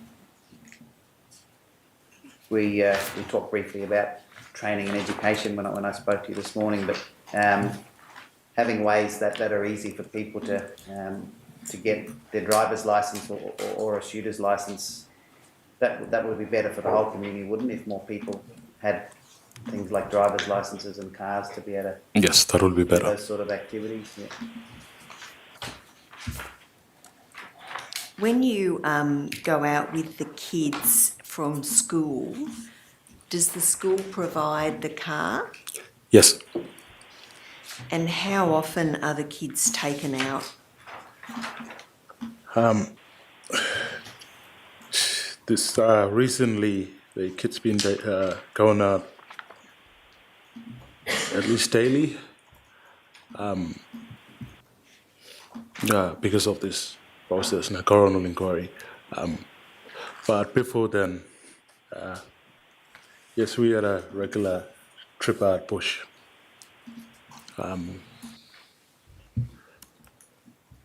But I can't really say much.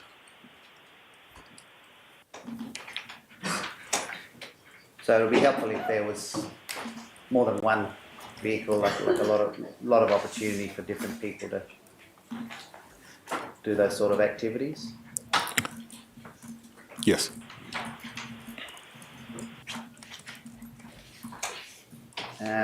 Your knowledge of working with the school or being part of the school council and that sort of thing,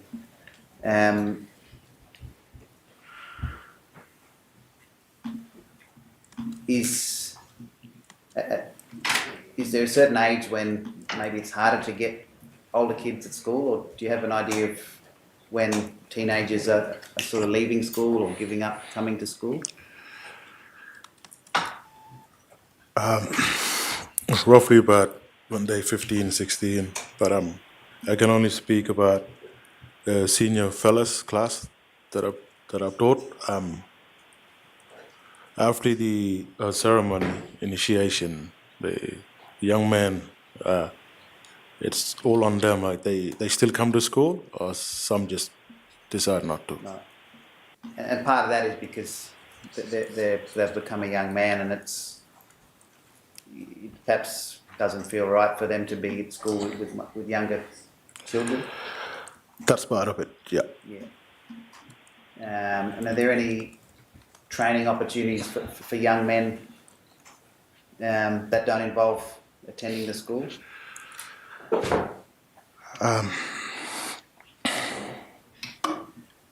Or education opportunities in Yundum?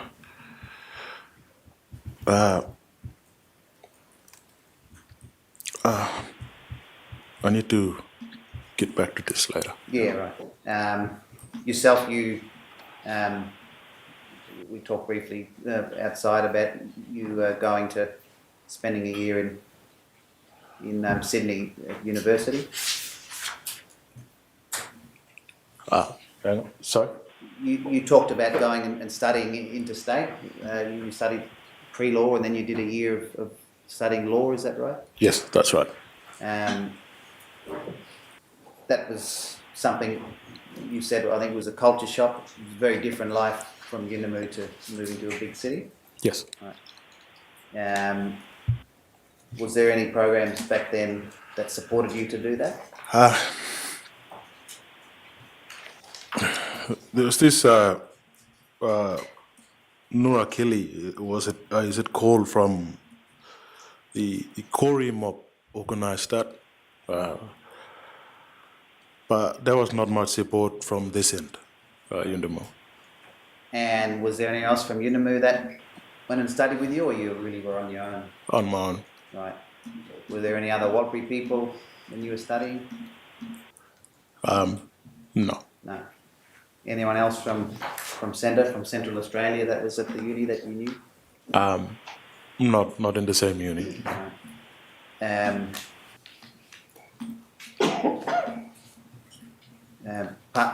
Part of the things that may have made that easy for you is you went to boarding school. Yes. Right.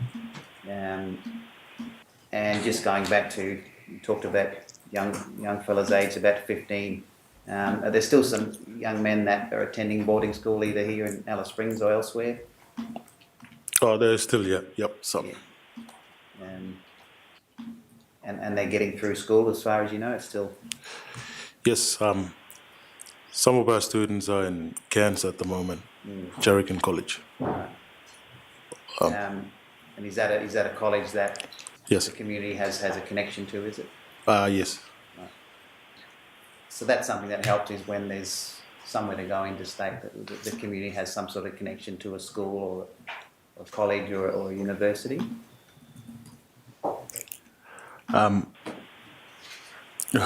This one's still new, but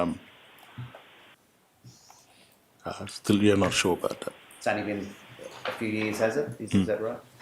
Where is that college, Mr. Espy? I'm not sure. You're on Cairns, I believe. Cairns, Jerrigan College. And if it's not a school education, so if it's something beyond that, we were talking earlier about other communities that have. We've talked about a place called Wagaba Study Hub, which is in Top End near the community of Nooka. I was explaining to you that's a place where young adults can go and study away from the community, but it's something that helps them to, for example, go to university in the city. You recall we had a quick chat about that? Yeah. Do you think for yourself or for anyone else from Yuendamu, it might be easier to travel to a big city if you weren't on your own, if you had other people from your community to go and study? And If we have other people, yeah, that would be better. But it would be more better if we had a center in Yindumu to train them up at home instead of going. So having opportunities where educators or trainers come and work with you in a place in Yunamu. Yes. And if we're talking about young adults, would that be at the school or would that be somewhere else that's separate from the school with the children? Has to be separate, make it culturally appropriate. Yeah. Make it what? Culturally appropriate. So you might also have separate male and female classes and Yes. teachers? Yep.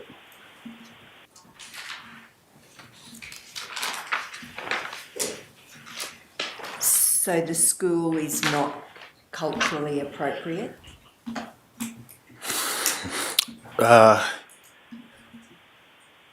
Well, since the school started in 1946, I can't really answer from that. But from now, yes, school is the young initiated men never meant to be in the same school area with the primary age kids. Right, okay, so they need to be separated once they're older. Yes. Okay, thank you. It was the earlier question, John, about when young men are becoming disengaged at that age of 15. Yes, yeah. Just moving on to some different issues, Mr. Wilson, you talked about when the intervention came in and also when you lost the community councils and tribal councils. You said your father worked for the Yunamu Council in the 80s? Yes.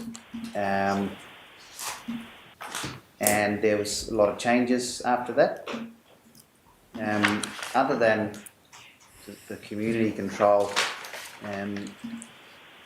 back before the intervention and losing the councils, do you have a sense from your own memories or conversations with your father or others about, were there more jobs for people in the community, do you think, doing things like fixing roads, for example? Definitely, before the intervention, yes, there was jobs that were available to the locals, for the locals. Right. And is it the case now that because of the big shires, people come and do those jobs from, I think you call them outsiders? Yes, I don't want to offend anyone, but we call them outsiders when they come in and grabbing our jobs. Yeah. We've also talked about housing and that sort of thing. Are there opportunities compared to before? Do you see more or less people involved in things like building houses and working with builders or carpenters? It goes back to the intervention. Before intervention, even with the housing or education or council, we see a lot of Yapa local workers. After this, today, even the housing is struggling to find laborers, Yapa workers out there. And which some don't want to show up. Yeah. I think that's part of what you described before, is that loss of hope. Yes. How important is it for your children to see their father working? It's really important now for my two girls to see that, but I'm concerned for them when they, my age, I don't want them to go through what I'm going through now. Right. Yeah. And is it important, do you think, for children to have a lot more family members or relatives that you know, parents and uncles and aunties that they see working and having opportunity for employment? It is seriously really important. And that issue of outsiders or people coming in and doing those jobs is something that needs to change. Yes, something needs to change.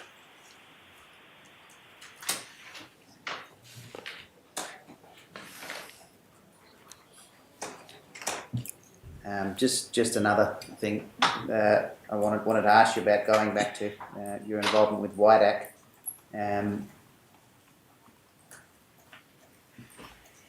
We talked earlier about how Mount Theo, for example, really helped to tackle and get rid of petrol sniffing as a big problem. It was a big problem before, Yes, was a big problem. and Mount Theo really changed that. It changed. It meant the ORC was really successful. Right. And obviously another issue that some people have that gets them in trouble with the law is alcohol, you know, and drugs and that sort of thing. Yes.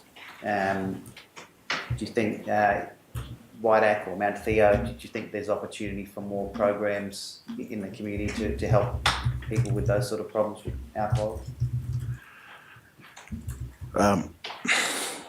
I can't really comment on that at this moment. One thing that we're aware of is that Kumanjayi had left rehab here in Alice Springs and came back to the community.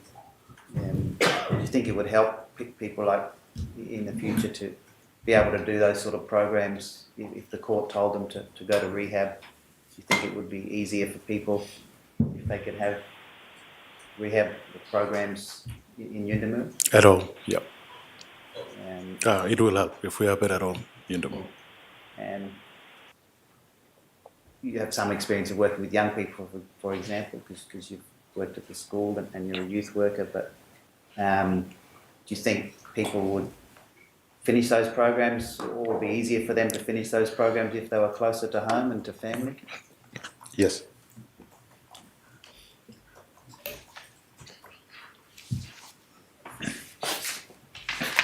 Just the last few questions I wanted to ask you about, Mr. Wilson. You've talked about your experience with police and also perhaps the sense of some of the people in the community. You talked about the experience of driving in town, and sounds like you kind of expect the police, if they see you, that they're more likely to pull you up than a car full of guttiers. Yes. Now that I'm working or employed by the NIAA, which is federal, when I drive the NIAA vehicle, even though I work for the government, every time I saw in a reflection mirror, when I see a police vehicle in the back, I still get nervous. Even though I have my license, uniform, I think he may pull me up. Not because who I work for, what I look like. Right. Do you think, have you been pulled up when you're in your own car with your children in the car and your family? Definitely with our own car being pulled up. Yeah. Yep. Do you think your kids are growing up with that same anxiety or that fear? My older one, yes. Right. She's starting to feel that now that she's older, you think? She's 15 and well, it's not surprised she sees that happen here in Alice, even in Yundamu. Yeah. What about coming into town and going into the shops? Do you ever get that sense of being followed by security, for example? Yes. Yeah.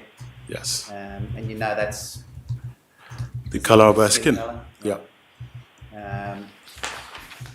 Do you go to the pubs when you're in town at all? Obviously you have to have Alice Springs address. Right. So if you're from the community, you can. Yeah. Yeah.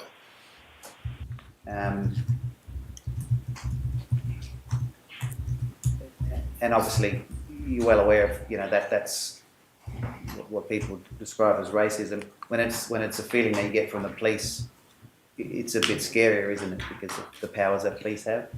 Yes.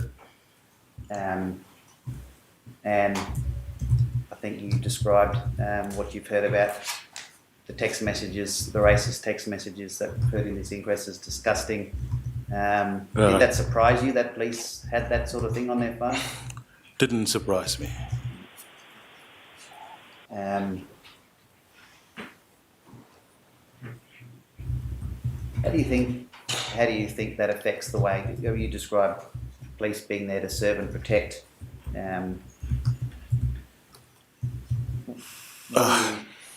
For Albury, it's all about seeing things. and believing. Well, when they see that motto, are they saying they are meant to protect and serve? We believe in that, but not after what happened. Right. Yeah. But from the way you've talked, you don't always feel like that.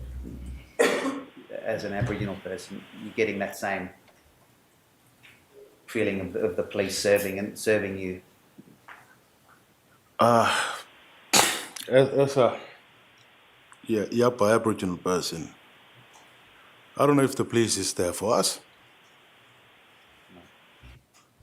And you also, sometimes it feels like you get targeted by police. Yes. We've talked a bit in this inquest, or we've heard from some of the people involved in training of police. Do you think it's an important thing that all police need to learn that Aboriginal people are probably going to feel scared of them quite a lot of the time, and that they should perhaps change the way they behave towards Aboriginal people? Yeah. Yes.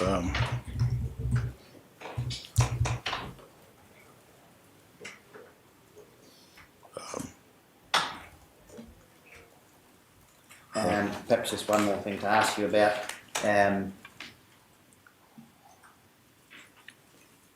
There was an incident where an elder was arrested and not treated very well by police in about 2009 in a community in the top end.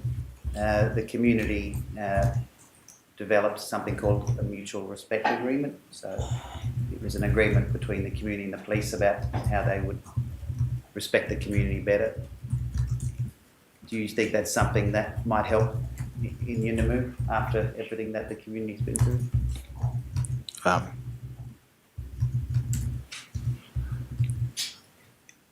Yes, and well, this is still new for us. What happened there? Yeah. Yeah, can't answer that much really. Thank you. Thank you, Mr. Russell. Nothing further on. Yes, I had one Maro. very quick question that Sure, I as long missed as it's out quick, earlier. 'cause Mr. been a Wilson, long time in the witness box. I realise that I apologise for extending that slightly more.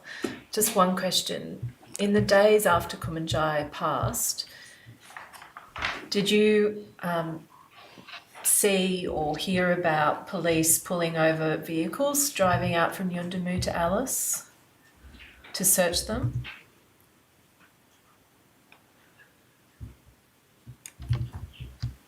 I only heard rumors.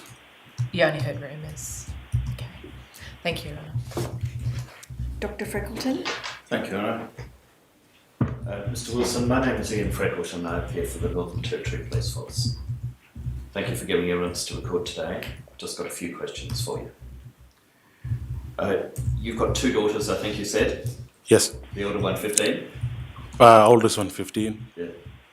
Is it right that it's hard to keep girls at school in Yuendamu at the moment? Yes.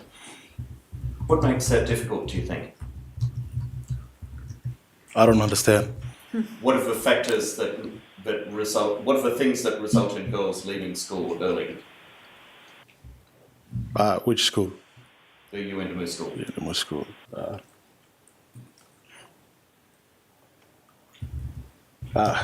Could you repeat that? Yes. Sorry. Yeah. I was asking you about girls leaving school early. Yep. Do the girls leave school earlier than the boys?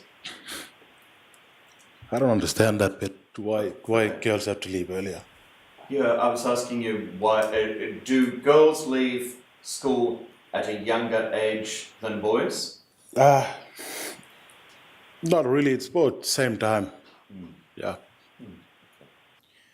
And you told Her Honour about the importance of initiated boys being separated from the younger boys. Do you remember that? Yes. Is it important for the initiated boys to be separate from the girls? It is really important to be separate. And is that happening at the school at the moment, that separation? Only the location at the school. We put the senior fellas class right at the corner, Yes. away from the primary area.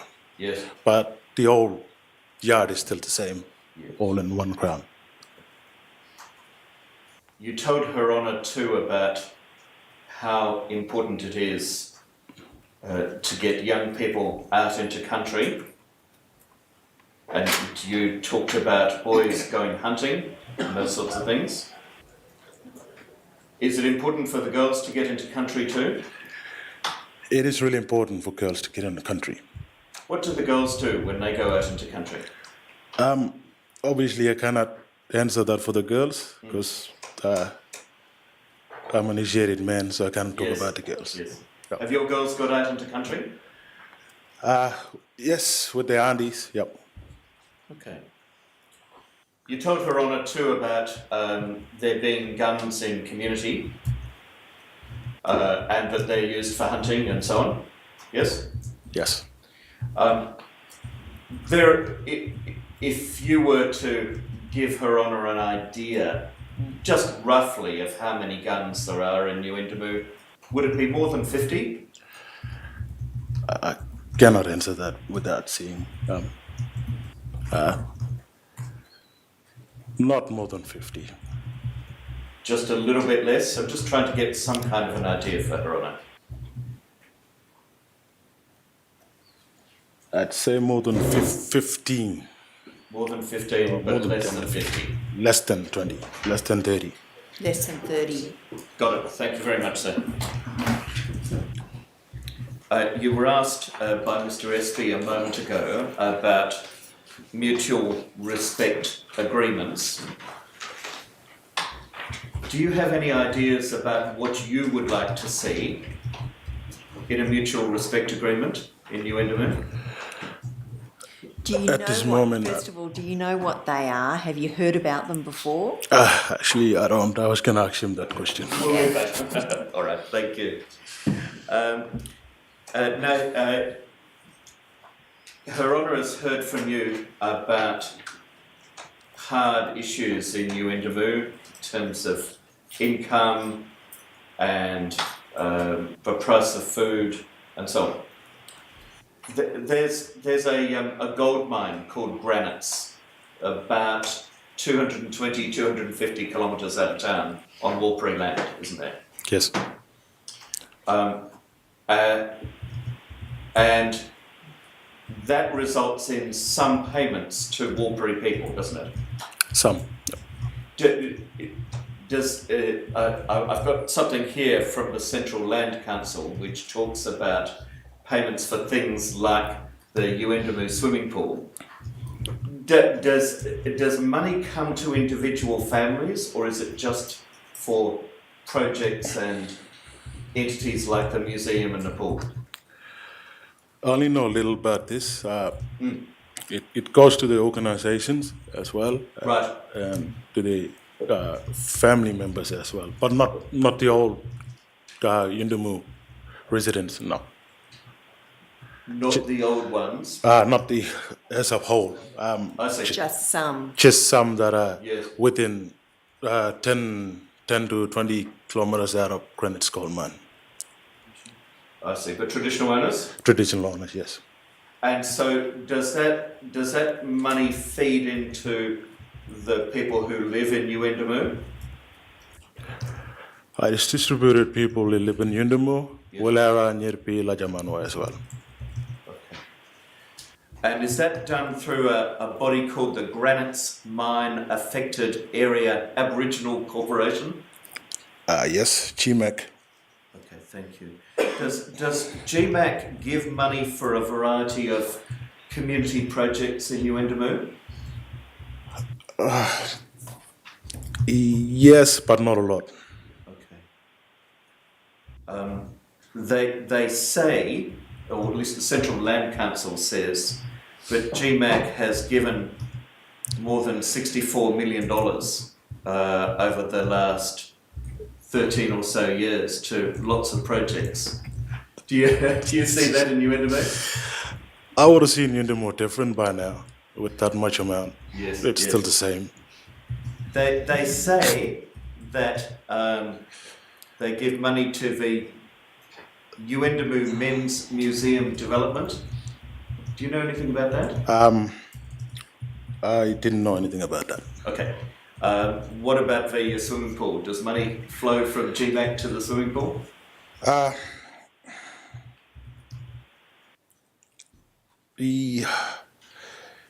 only know a little about that, but not a lot. Okay. What about money coming for school upgrades in Uendamu from GMAC? Do you know about that? That helped. Yeah, that definitely help us out with the bush trips. And do they help with? Now I'm not quite sure what this means, but you probably will know. Ceremony groundwork. Is that a concept that you understand? Part of it helps. Yeah. What does it mean? Is it? I'm not sure, but is this for the ceremony? Yeah. Oh, I see. Okay. Yeah. And so does GMAC contribute toward that as well?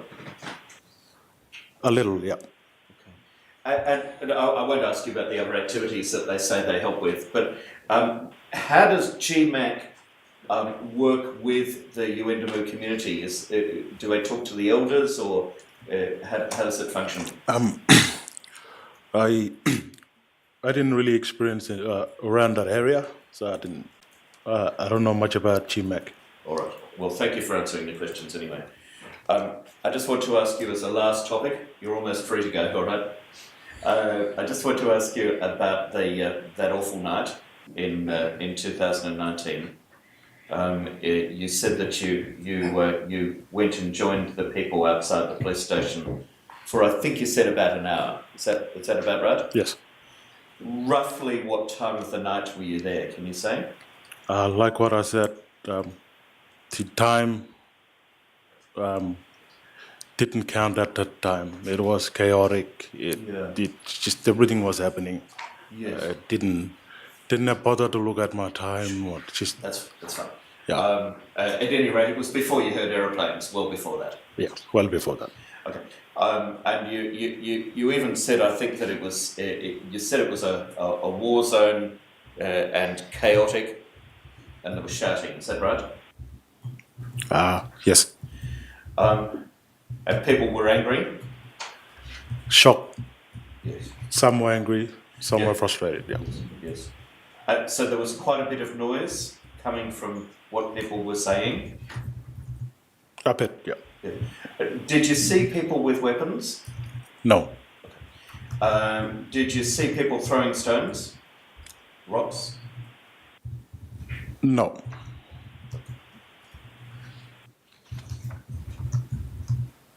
But some people were angry, some people were shouting, and it was like a war zone with all the 100 or so people who were outside the station. Yes, but without any weapons or rocks or that. Understand. Yes. And when you left, what led you to go away from outside the police station? To go back home. Yes. I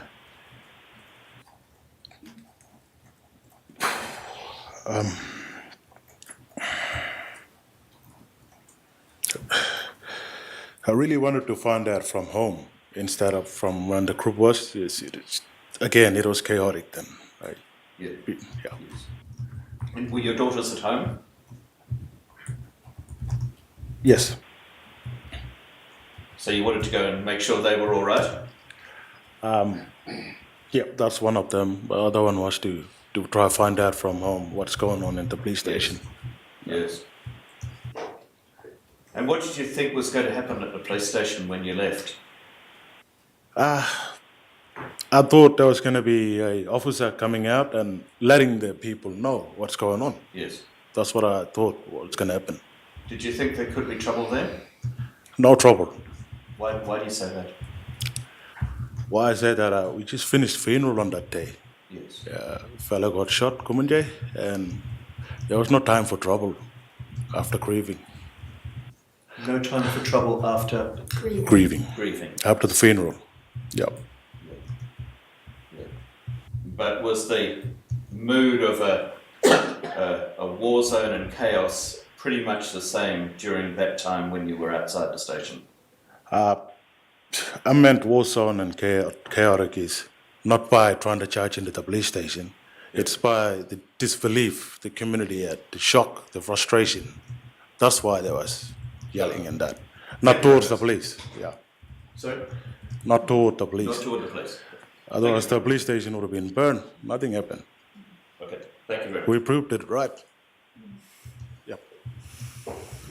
Dr. Dwyer. Mr. Wilson, I know I can see how sick you are of cardiac lawyers, and I don't blame you.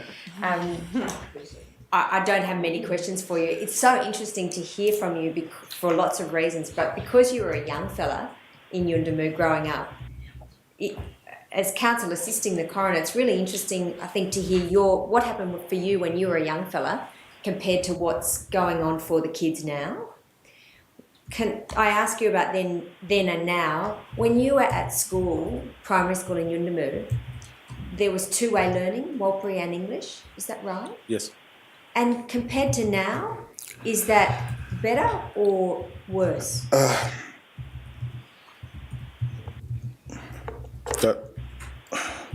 That's still better. The two-way learning is still better. I just can't really say much about this here. When you were a young fella, did you have a food program, like breakfast in the morning, every morning? Not really. Okay. Only lunch. When you were you just said only lunch. Lunch. So there was lunch every day at school. Every day. What about now for kids? Is there lunch provided? Yes, there's lunch provided. When you were a young fella at school, did you go out bush with the teachers? Yes. Did you go out bush more than the kids do now, do you think? Yes, more than after the intervention. Okay. And when you were a young fella growing up in Yuendamu, was there fighting between the different family camps like now? There have been fightings, but it's been resolved straight away during that time. One of the things that we heard from this group called Wanta when we were in Yuendamu, you know about some of the work they do? A little. They said that they are taking some kids to school, but they don't yet have funding to pick the kids up. Do you think it would be helpful to have a program that took the kids to and from school? I'll leave this for next time. That question. That's ongoing issue we face at the school. Okay. When you were growing up in Yuendamu, did kids do break-ins, like of the houses or the store? Yes. Do you reckon that's got worse?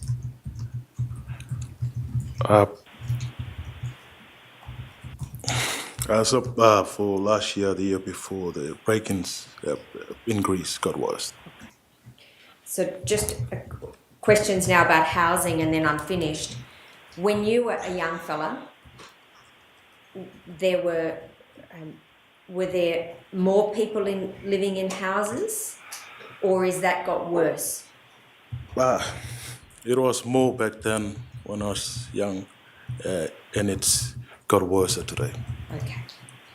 So you know how you formed, the Paramparu committee that formed to help present things to the coroner?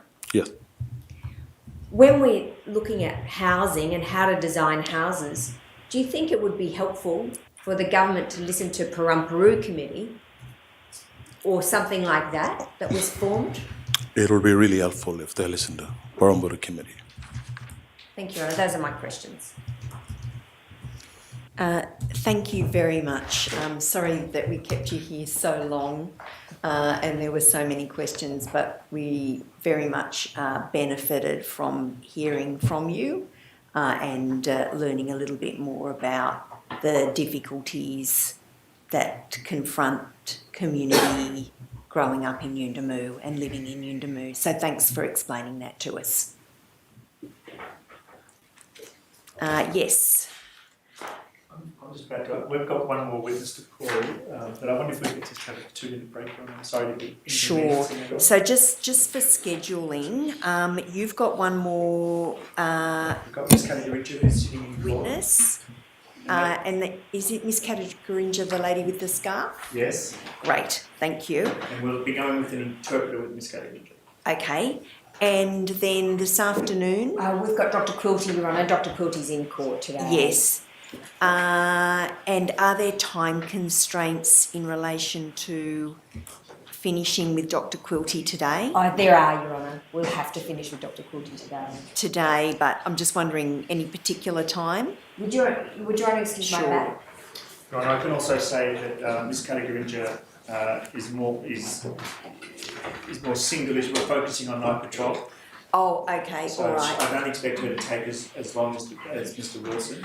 If we just take a couple of minutes break, then we might start Miss Categorinja before lunch now. So we'll just take a couple of minutes break.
Do you promise to tell the truth to the court? Sorry, I've got you snacking. Yes. Thank you. And Valda, do you promise to tell the truth to the court in relation to any interpretation today? Yes. Thank you.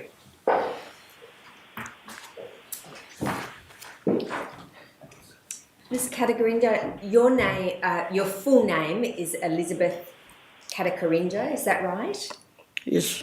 And I'll just spell that surname for the transcript. Katacarinja.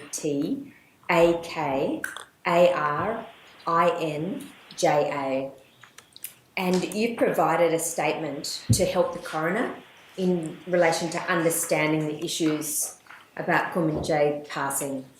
Is that right? Yes. That statement, Your Honour, is found at 8-38AA. Thank you, Your Honour. Mr McMahon will ask some questions first. Yes, Mr McMahon. Thank you, Your Honour. Ms. Katacarinja, we're going to start with your skin name. Could you please tell Her Honour what your skin name is? My skin name is Nabiljari. Nabiljari. And is that the name that would be best to talk to you today when we're talking to you? Yeah, I prefer it with my traditional Thank you. skin name. All right. Nabiljari, you speak many languages, I think about 8 languages, is that right? I probably speak about 4 languages. I understand another 4. Yeah. Another 4, all right. And you've got Velda sitting there next to you. You obviously speak English fluently, but for some of the questions and answers, you might like to go through Velda interpreting some of your answers, is that right? Yes. So it's up to you when you answer in English or when you ask Velda to translate, do you understand? Okay. Okay. Most of the questions that I'm going to ask you about today, Nabiljari, are about night patrol, where you've been involved for many decades. But before we do that, I'd like to ask you some questions just about your whole life so that the coroner and people listening understand how it is that you came to be giving evidence today. Is that okay?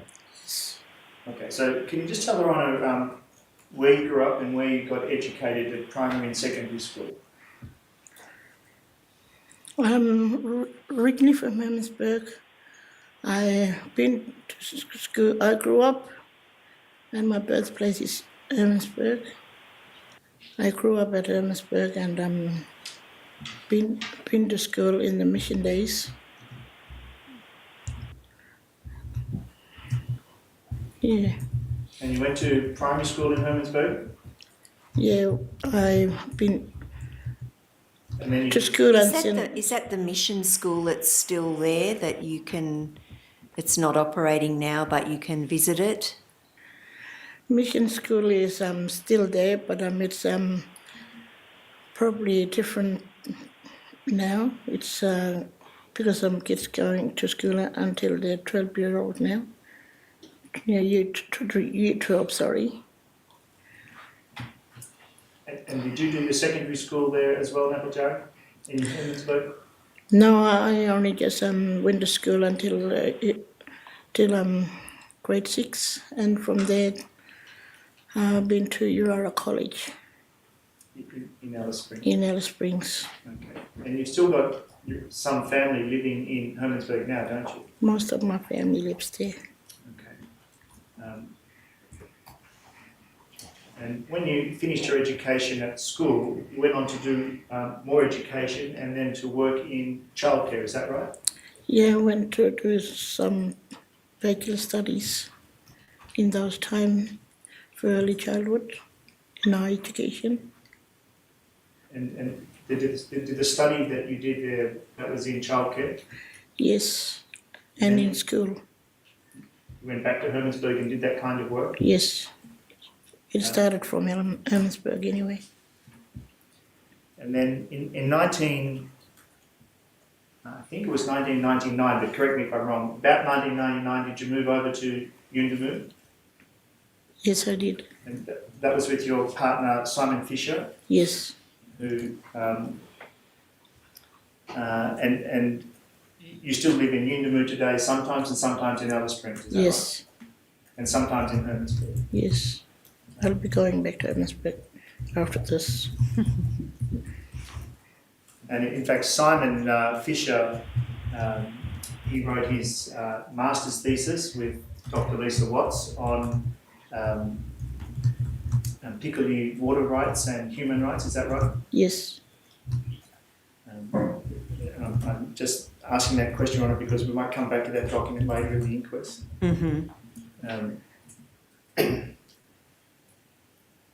And after you started living in Yuendamu, in the next 10 years or so, you did some more study, didn't you?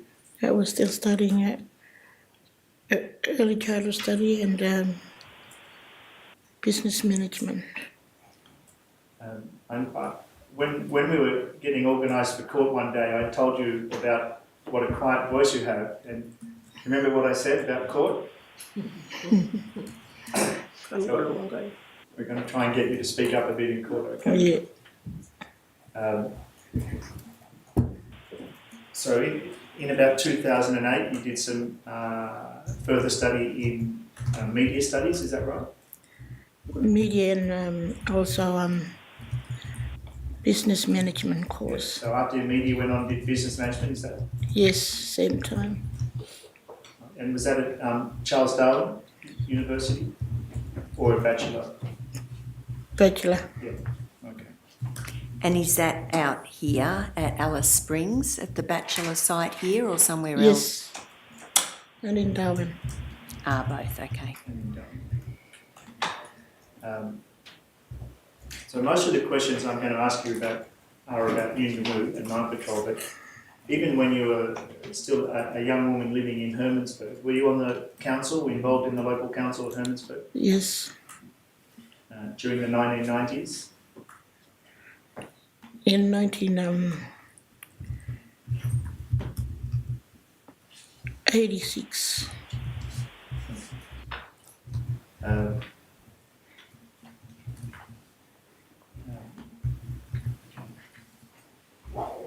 When you moved to Yuendamu, at some time after that, I don't have a note of when it was, but I think you're on the school council, is that right?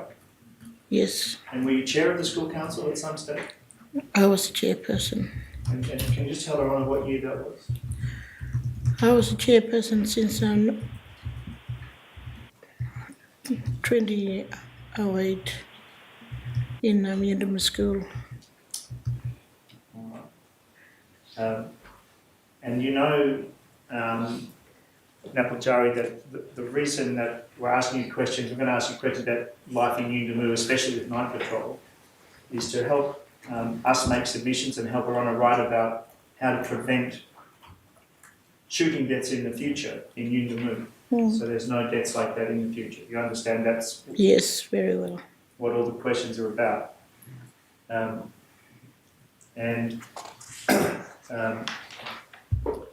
Before you came to Yuendamu, when you were living in Hermannsburg, you also worked on Night Patrol, is that right? Yes.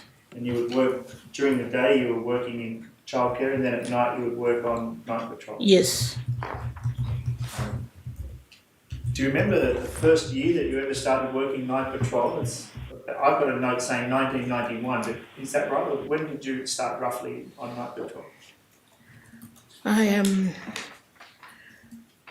probably work in 1988, I think. 88? Yeah. So you've done much more than 30 years of work Yes. on Night Patrol? Yes. Okay. And has most of that work, when you've been on Night Patrol, been at night time? Yes.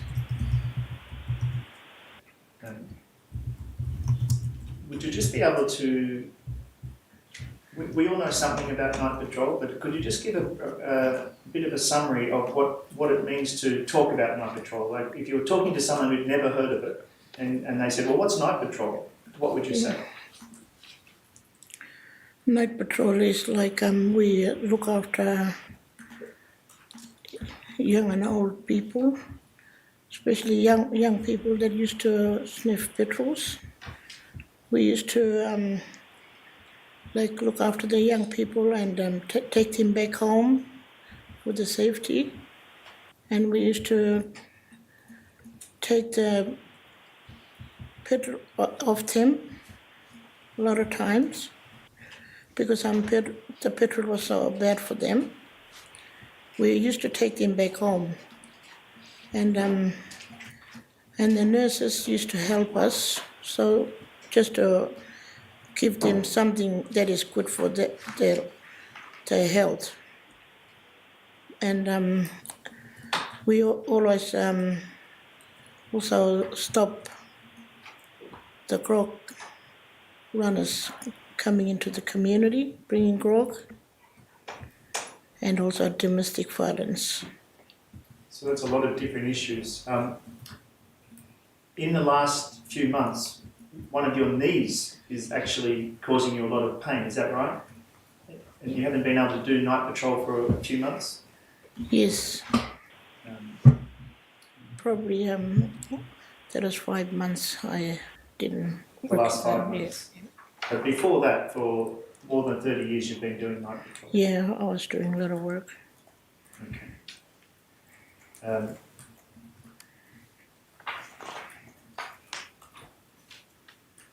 What I will do is ask you some questions about different kinds of work on night patrol. But before I do that, so like domestic violence work or young people involved with crime or drugs or different types of issues that you have to deal with. But before I do that, I wonder if you could just talk about the difference between night patrol, say 20 or 30 years ago, and now in terms of how it worked with the ladies going out. So I'll give you an example. I've been told that many years ago there might be 4 ladies go out on night patrol and maybe a similar number of men. But Yes. nowadays it's less people going out. Yes. So could you just explain that to her on what it used to look like when you were younger and what it looks like now, the differences? Yeah, because I'm in a night patrol, we used to work 4 ladies. They're patrolling at night, starting from 6 o'clock until 12 o'clock. And bringing the young people back home. And nowadays, do you only go out with 2 ladies? Yeah, nowadays it's 2. And do you go out in a vehicle usually? Yeah, we go out with night patrol vehicles. And on the same night that the 2 ladies go out in a vehicle, do you also have 2 men going out in a different vehicle? Yes.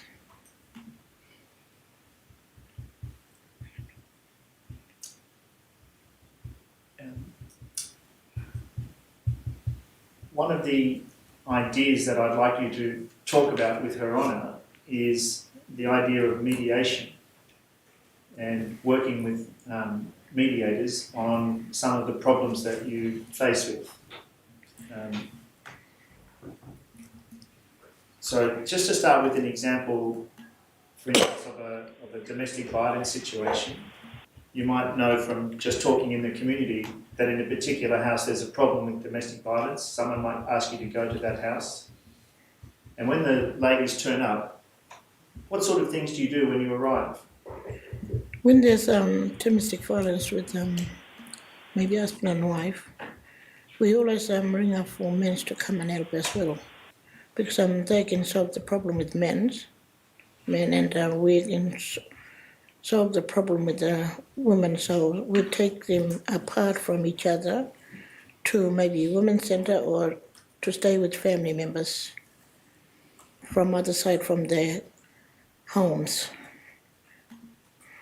And do you get the men that on night patrol to come at the same time? Yeah, they come on the same time and they talk to the men.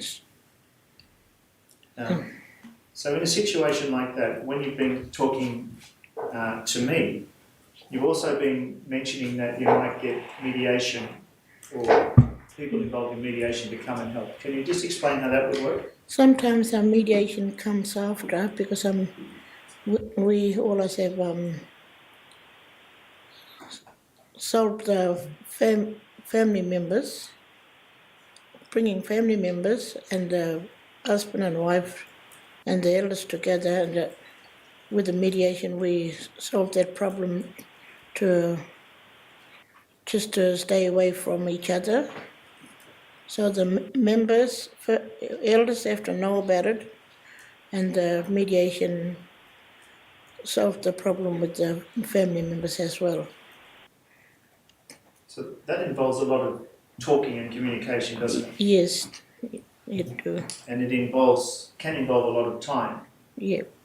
I think from what you've been discussing with me over time is that the importance of taking time to do things properly. Not rushing, but talking to people. Yeah. So, as you know, on the night that Kumanjayi Walker was shot, things were moving very fast. And what I want to do is ask you to explain to Her Honour, not talking about that night, but just talking about when you're on night patrol normally, how important it is to talk with people and to involve family or elders or night patrol workers to talk out problems. It's very important that you want with your family for problems or not much of it. Yeah, important that you work with the night patrol.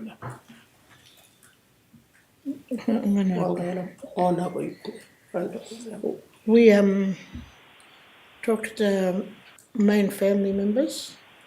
If there's a grandmother or an auntie, and we always take them out,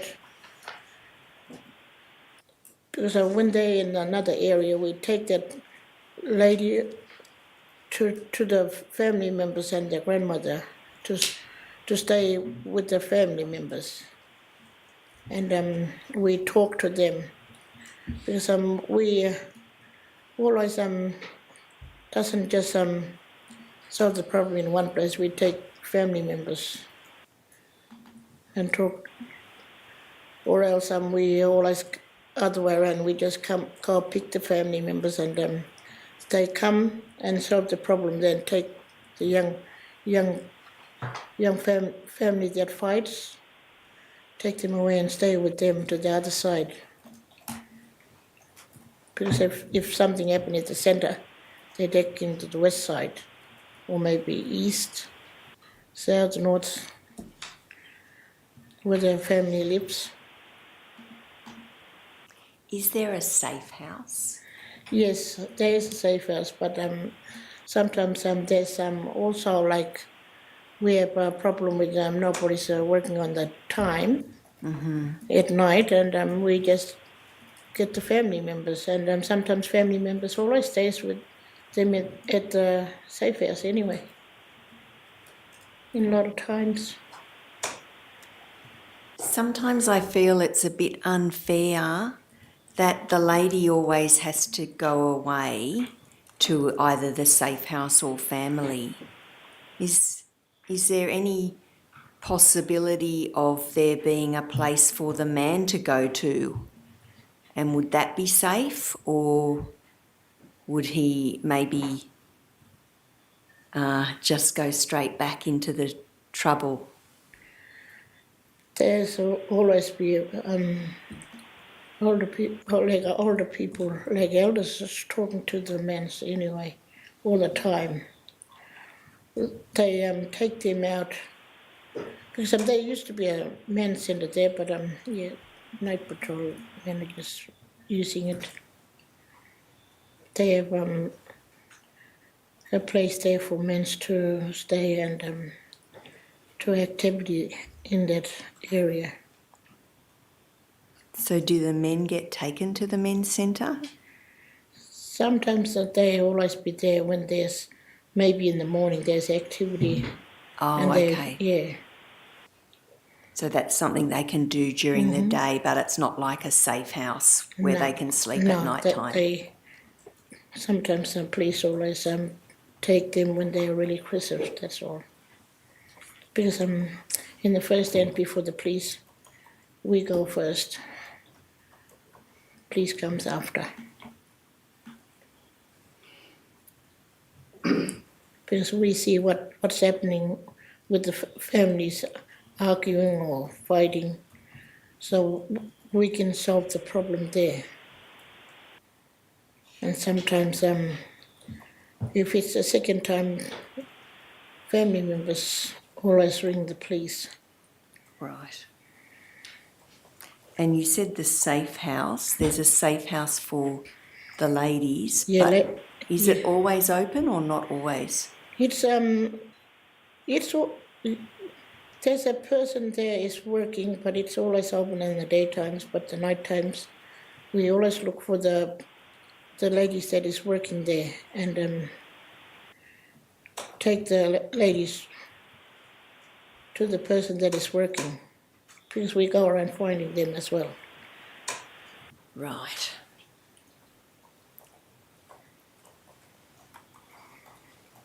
Ja puhun on Sidran every night lower. Yeah, right. Safe house. Safe house lower. This person at the safe house is not always there at night. Right. So, but you can find. You might be able to find that person, and if they needed to, they would go and open the safe house up. Muranga. She's saying at home, yes, find them. And then they would go to the safe house. Yes. Okay.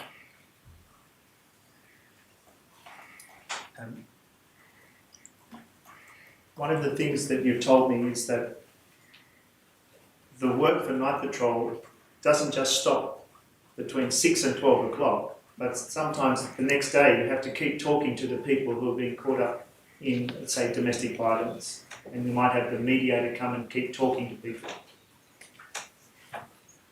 Yes, and we always go in the morning and try to just to tell the family members what happened,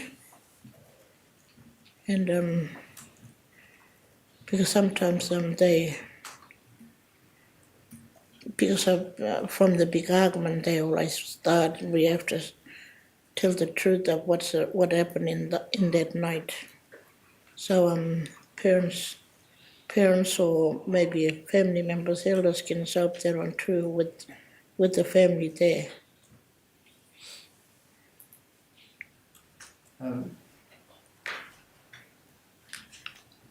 Can we talk about a different example now? When you're dealing with young people who are getting into trouble, maybe children who are 14, 15, something like that. You've told us that night patrol might pick up young people and maybe take them home and deliver them back to their family home. Is that something that still happens? Yes, this one still happens because we take the children back home to their home, and then we just stay around until they go into their yards and go into their houses. And it's like because sometimes if they don't want to come from the, like we just say, public area, we just come and get the parents or some elders, or there's maybe men's around to talk to the boys. There's not always be boys, there always be some young men around too. We get men to come around to talk to them, take them back. But the parents always comes and pick them up too, because we pick them up and then they talk to their children and they take them back home. And that's the sort of thing that happens almost every time when you're doing night patrol. Yes. You've told me that before the intervention, some of the ladies who worked on night patrol used to give the young men a bit of a smack with a stick if they were misbehaving. Yes, and they used to be smart night patrollers before us, used to work. And you said that you'd only smack them on the leg or the bum. Yeah, that's all. You wouldn't really hurt them, but you would embarrass them. Yep. Yeah. And it was often so these were grandmas and older ladies giving these young men a smack? Yeah. Just they used to just get the petrol out of the hand and just chuck it away, and just was just telling them, drop it. Yeah, just warning them, don't do that again. But you're not allowed to do that anymore with No. the sticks since the intervention. Yes, since the intervention came in, it's just more worse than what happened in those times, because we can't discipline our children nowadays. Is that something that you can talk to Ron about? It's an idea that we can learn from you about how the change in disciplining children before and after the intervention. Yeah, because I'm a lot of, when I was a child, as a young girl, I used to have a lot of disciplines, my parents not letting us go out and just telling us to come back on that time. And because now today there's a lot of kids just going around everywhere at this moment. Is one of the reasons that people in Unimu have been told that if they smack their children or discipline like that, the children will be taken away? That's what they told in those times. I heard a lot of stories about it because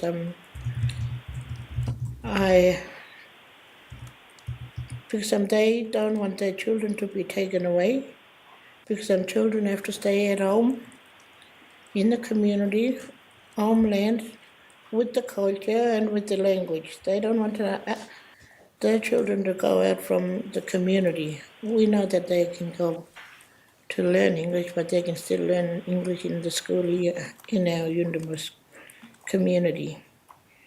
Because a lot of families, they've been telling us a lot of stories about taking their children away, they're losing their culture and languages.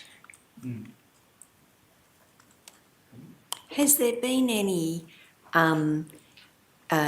teaching or programs for the families so parents can learn new ways to discipline their kids and teach their kids without smacking? Sometimes they have this program that they always take young kids outside from community, because young women always goes with the older ladies. They have a little activities outside from the community and talk about everything. Mm-hmm. Yeah, they talk about their safety. They talk about how to look after their children in a culture way, and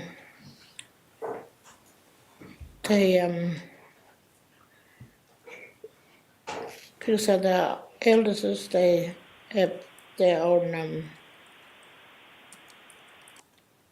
stories to tell to their children. Mm-hmm. I'm just wondering whether, I haven't looked up the program, but family as first teachers, when families are involved, for example, in that program, is part of it teaching parents how to look after their kids and teach them the right way, but without using smacks? No, not this time. Because they have every Tuesdays they always have young girls and young mothers program with Wanda. Mm-hmm. Yeah, because sometimes we're involved when some of our patrollers are working on that nights. Are there programs for the boys to learn how to be good dads? Yep. Who runs those? It's with White Egg and Wanda as well. Okay. Yeah. Now, Kumanjayi, I just want to ask you about prevention of trouble which is something that Night Patrol is good at, and working with the police. And then I'm going to ask you about what happened on the night that Kumanjayi Walker was shot. So one of the things that we've discussed that you've taught me about is that the job of Night Patrol is often to prevent trouble, to see trouble coming, and then to arrive and stop the trouble from growing. Is that how you see a lot of the work of Night Patrol? Yes. And from what you've said to me, it sounds like that's one of the most important parts of Night Patrol. That you because the people on Night Patrol know the community and they can hear stories and know where trouble is coming. Night Patrol can get involved early and stop trouble from becoming a big trouble. Yes, Night Patrol is always there for, like, when people start the argument at the shop or something like that. Night Patrol is always sometimes there, and sometimes daytimes it doesn't work.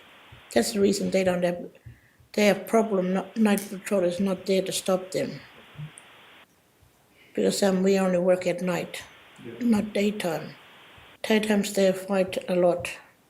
That's why they don't have any support from Night Patrollers. Because we was trying to get Night Patrollers to work in daytimes too, because our community people can get a help on those times too. Mm-hmm. Because I've seen a lot of things happening on daytimes. So it'd be useful to have the Night Patrol doing work during the day as well, from 12 till 6? Yeah, because Day Patrol. Day Patrol? Day Patrol, yeah, I'm talking about the Day Patrol. Okay. Because sometimes if we look at the fight there, but we always be there just to stop them fight. When you come across a problem that is a dangerous problem, I'll ask you two questions. You've told me that often when you're dealing with young people or people who have weapons, that the ladies from Night Patrol can just talk to them and just keep talking to them and maybe even yell at them and get the weapons off them. That happens quite a bit. Yep. Mm-hmm. And that might be because the way you talk to people with weapons, they just know they have to hand them over to you. Yeah, because they have to stop, because sometimes we always say, we are your people that is on the ground trying to stop your guys, and before the police comes. It'll be a different story, because we are here for you. And you say, if the police come, it'll be a different story. Yeah. But sometimes you do call the police. Sometimes we do. And what happens then? What happens when you call the police? Do they come straight away, or? Sometimes they don't. I've been ringing the police a lot of times. None of the police came when I rang up when there was a lot of domestic violence happened. Because I'm the person that always ring the police for help. So the number you call, if you need the police, do you call the 000 number? Yes, I do. And they come in the next days. Come the next day? Week after. Week after? I just ignore them. But sometimes they come on the night, do they? Sometimes, if they're in Yundamu. Yeah. But you've obviously told me stories about them not coming on the night, just coming much later, and that makes you I feel angry too, because for the sake of the family members, like maybe with a child or something like that, needed help. Your Honour, I've probably got 15 minutes to go. Even if there's two men fighting, always needed a help too. No matter only not woman against woman, men's against men's too. We can stop that. But there's no police around a lot of times. I'm in Your Honour's hands. It might be easier to come back and finish that point after lunch, or I'm going to go to the 9th of November, or will we do it now? I'm just in Your Honour's hands. Look, I think we should take the lunch break, but we might come back at 1:55. Just in terms of planning, I've probably got 10 or 15 minutes to go, but it's probably a harder topic, and then there'll be some other questions. And just, can I indicate, I just think we have to get Dr. Quilty on by 2:30 because we won't have him again tomorrow. All right, well then let's come back at 1:45. Thank you, Anna.